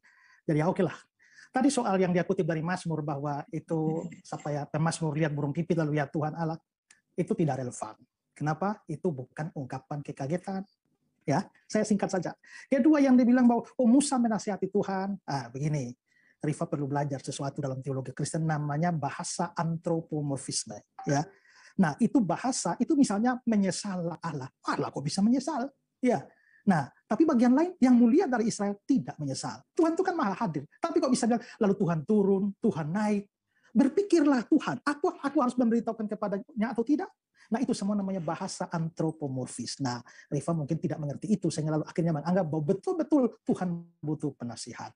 Lalu tadi juga Rifa, Yesaya 9:5 mempersoalkan bahwa lambang pemerintahan, ya bagaimana Yesus memimpin kelompok saja tidak? Ya Rifa tidak mengerti bahwa kerajaannya Yesus itu kerajaan rohani. Kalau Yesus bilang pada Pilatus, kalau kerajaanku dari dunia ini, anak buahku itu sudah bangun memberontak semua, tapi kerajaanku bukan dari dunia ini. Lalu Yesus itu perkasa. Ya perkasa kok bisa mati? Ya memang dia datang tuh untuk mati. Ya perkasa itu tidak bisa ditolak. Ya itu harus studi banyak soal El Gibor itu artinya apa. Ya tapi bahwa perkasa itu tidak bisa, dia memang datang untuk mati, itu tujuannya. Anak manusia datang untuk memberikan nyawanya menjadi tebusan. Lah kalau dia nggak jadi mati, berarti untuk apa datang? Tujuan datang itu adalah untuk mati. Lalu dibilang, tadi Rifa bilang bahwa ya Pak Esra membuktikan kealahan Yesus melalui kekagetan Thomas. Lah, kan kita dari tadi mau membuktikan Thomas kaget atau tidak. Dan Rifa tidak berhasil membuktikan bahwa Thomas kaget. Tapi Rifa membuat kesimpulan bahwa saya mendasarkan ketuhanan Yesus pada kekagetan seorang Thomas. Lalu Yesus mati tidak kekal. Ya, dia mati. Yang mati itu kemanusiaannya. Ya, tapi itu nanti butuh penjelasan panjang. Karena ya, di Filipi Efesus 2 ayat yang ke-15, ya saya tunjukkan Efesus 2 ayat yang ke-15 dia bilang dengan matinya sebagai manusia, lalu juga ada Filipi pasal 2, ya itu ayat yang dalam keadaan sebagai manusia ia telah merendahkan diri dan taat sampai mati. Jadi kami nggak percaya Allah bisa mati. Yang mati itu dia mati dalam kemanusiaannya. Tapi Yesus juga bangkit, lihatlah aku hidup, aku telah mati, aku bangkit dan hidup selamanya. Lalu Yesus itu katanya Raja damai, tapi kita sejak dari dia datang, debat terus. Ya memang, karena apa? Karena terang tidak bisa bersatu dengan gelap. Ya, itulah sebabnya gelap selalu memusuhi terang. Itulah sebabnya pertikaian, percekcokan, paham itu selalu ada. Tapi ya, saya percaya terang yang seperti kata Yohanes, terang yang sesungguhnya sedang datang ke dalam dunia. Dunia hidup dalam kegelapan, dia datang bawa terang, dia mati dan menebus. Yang percaya kepada Yesus. Ya, Ya, itu dia saudaraku, kita bersama-sama telah melihat serta mengikuti bagaimana perjalanan suatu diskusi atau debat yang sangat menarik antara seorang pendeta muda yang dimana dia berani untuk mengobrak-abrik setiap argumentasi dan juga data bodong dari seorang Uni Rifa. Dan kita sendiri yang bisa memberikan penilaian terhadap setiap data atau argumentasi serta narasi yang mereka bawakan di hari ini. Apakah semuanya itu bisa dibuktikan kebenarannya atau hanya sebuah karangan seperti itu. Dan lagi-lagi kalau kita melihat bagaimana Uni Rifa ini sangat-sangat tidak memiliki pemahaman yang baik dan benar tentang konsep ketuhanan di dalam kekristenan. Dalam artian bahwa Uni Rifa ini ternyata hanya modal congor seperti itu. Dia tidak bisa menunjukkan suatu data-data yang valid atau yang bisa mendukung bantahan atau tuduhan dari Uni Rifa bahwa kita sebagai orang Kristen memiliki 3 Tuhan seperti itu. Tapi kalau kita melihat penjelasan dari Ibu Pendeta ini, pendeta muda ini, bagaimana ketika dia menjelaskan tentang konsep ketuhanan kepada Uni Rifa itu sebenarnya sudah sangat-sangat baik dan sangat menjawab setiap tuduhan-tuduhan dari atau bantahan dari Uni Rifa itu sendiri. Karena apa ya? Karena memang pada dasarnya Uni Rifa ini tidak memahami tentang kekristenan seperti itu. Karena apa ya? Kalau kita melihat ketika dia membawakan satu data atau narasi yang dia kaitkan dengan ayat Alkitab atau yang dia comot dalam Alkitab, pasti akan lari dari konteks tujuan penulisan dari ayat tersebut seperti itu. Dalam artian dia memaksakan ayat tersebut, bahkan dia mentafsirkannya secara liar dengan menggunakan data-data yang bisa dikatakan itu sama sekali bertentangan dengan iman Kristen itu sendiri. Padahal kalau kita mendengarkan penjelasan dari pendeta muda ini, itu sudah sangat baik sekali ya. Dan pastinya dengan tuntunan Roh Suci sehingga dia bisa menjelaskan secara detail dan terperinci. Sehingga itu sangat mudah untuk kita pahami dan mengerti. Karena memang benar bahwa konsep Trinitas ini kita harus pahami. Bahwa ketika pribadi tersebut sama-sama mulia, penuh, utuh, dan saling terkait. Bapa merupakan pencipta bumi dan segala isinya, termaksud manusia itu sendiri. Bahkan Putra itu adalah Yesus Kristus sebagai penyelamat umat manusia. Dan Roh Kudus adalah pembimbing dan penolong umat manusia setelah Yesus naik ke surga. Hal ini yang harusnya dipahami oleh seorang Uni Rifa seperti itu. Bahwa konsep ketuhanan kekristenan memang seperti ini. Mereka memiliki 3 pribadi, tapi pada hakikatnya satu seperti itu. Dan hal inilah yang perlu dipahami oleh seorang Uni Rifa. Ketika dia mau menyerang iman Kristen dengan narasi-narasi yang ya sangat receh sekali, seharusnya dia mempelajari lah setidaknya lebih dalam tentang isi Alkitab, bagaimana konsep ketuhanan dan karya keselamatan yang disediakan Allah melalui Yesus Kristus itu sendiri. Karena kalau kita melihat, kalau kita membaca Alkitab dengan sangat teliti, dengan baik, dari Kejadian hingga pada Wahyu, kita akan melihat bagaimana benang merah antara perjanjian lama dan perjanjian baru, dan bagaimana Allah telah menjanjikan keselamatan melalui Yesus Kristus, dan itu digenapi dalam perjanjian baru seperti itu. Dan hanya karena Yesus Kristus ini adalah manusia, sehingga Uni Rifa ini tidak menolak bahwa mana mungkin seorang manusia bisa menjadi Tuhan. Padahal kalau kita berpikir ya, kalau kita berpikir secara logika, Allah ini bisa melakukan segala sesuatu sesuai dengan kehendaknya Dia. Dalam artian bahwa Allah juga bisa melakukan kehendaknya Dia terhadap keselamatan untuk umat manusia dengan mengutus anaknya yang tunggal, yaitu Yesus Kristus. Itu kan bisa saja seperti itu, karena dia adalah Allah.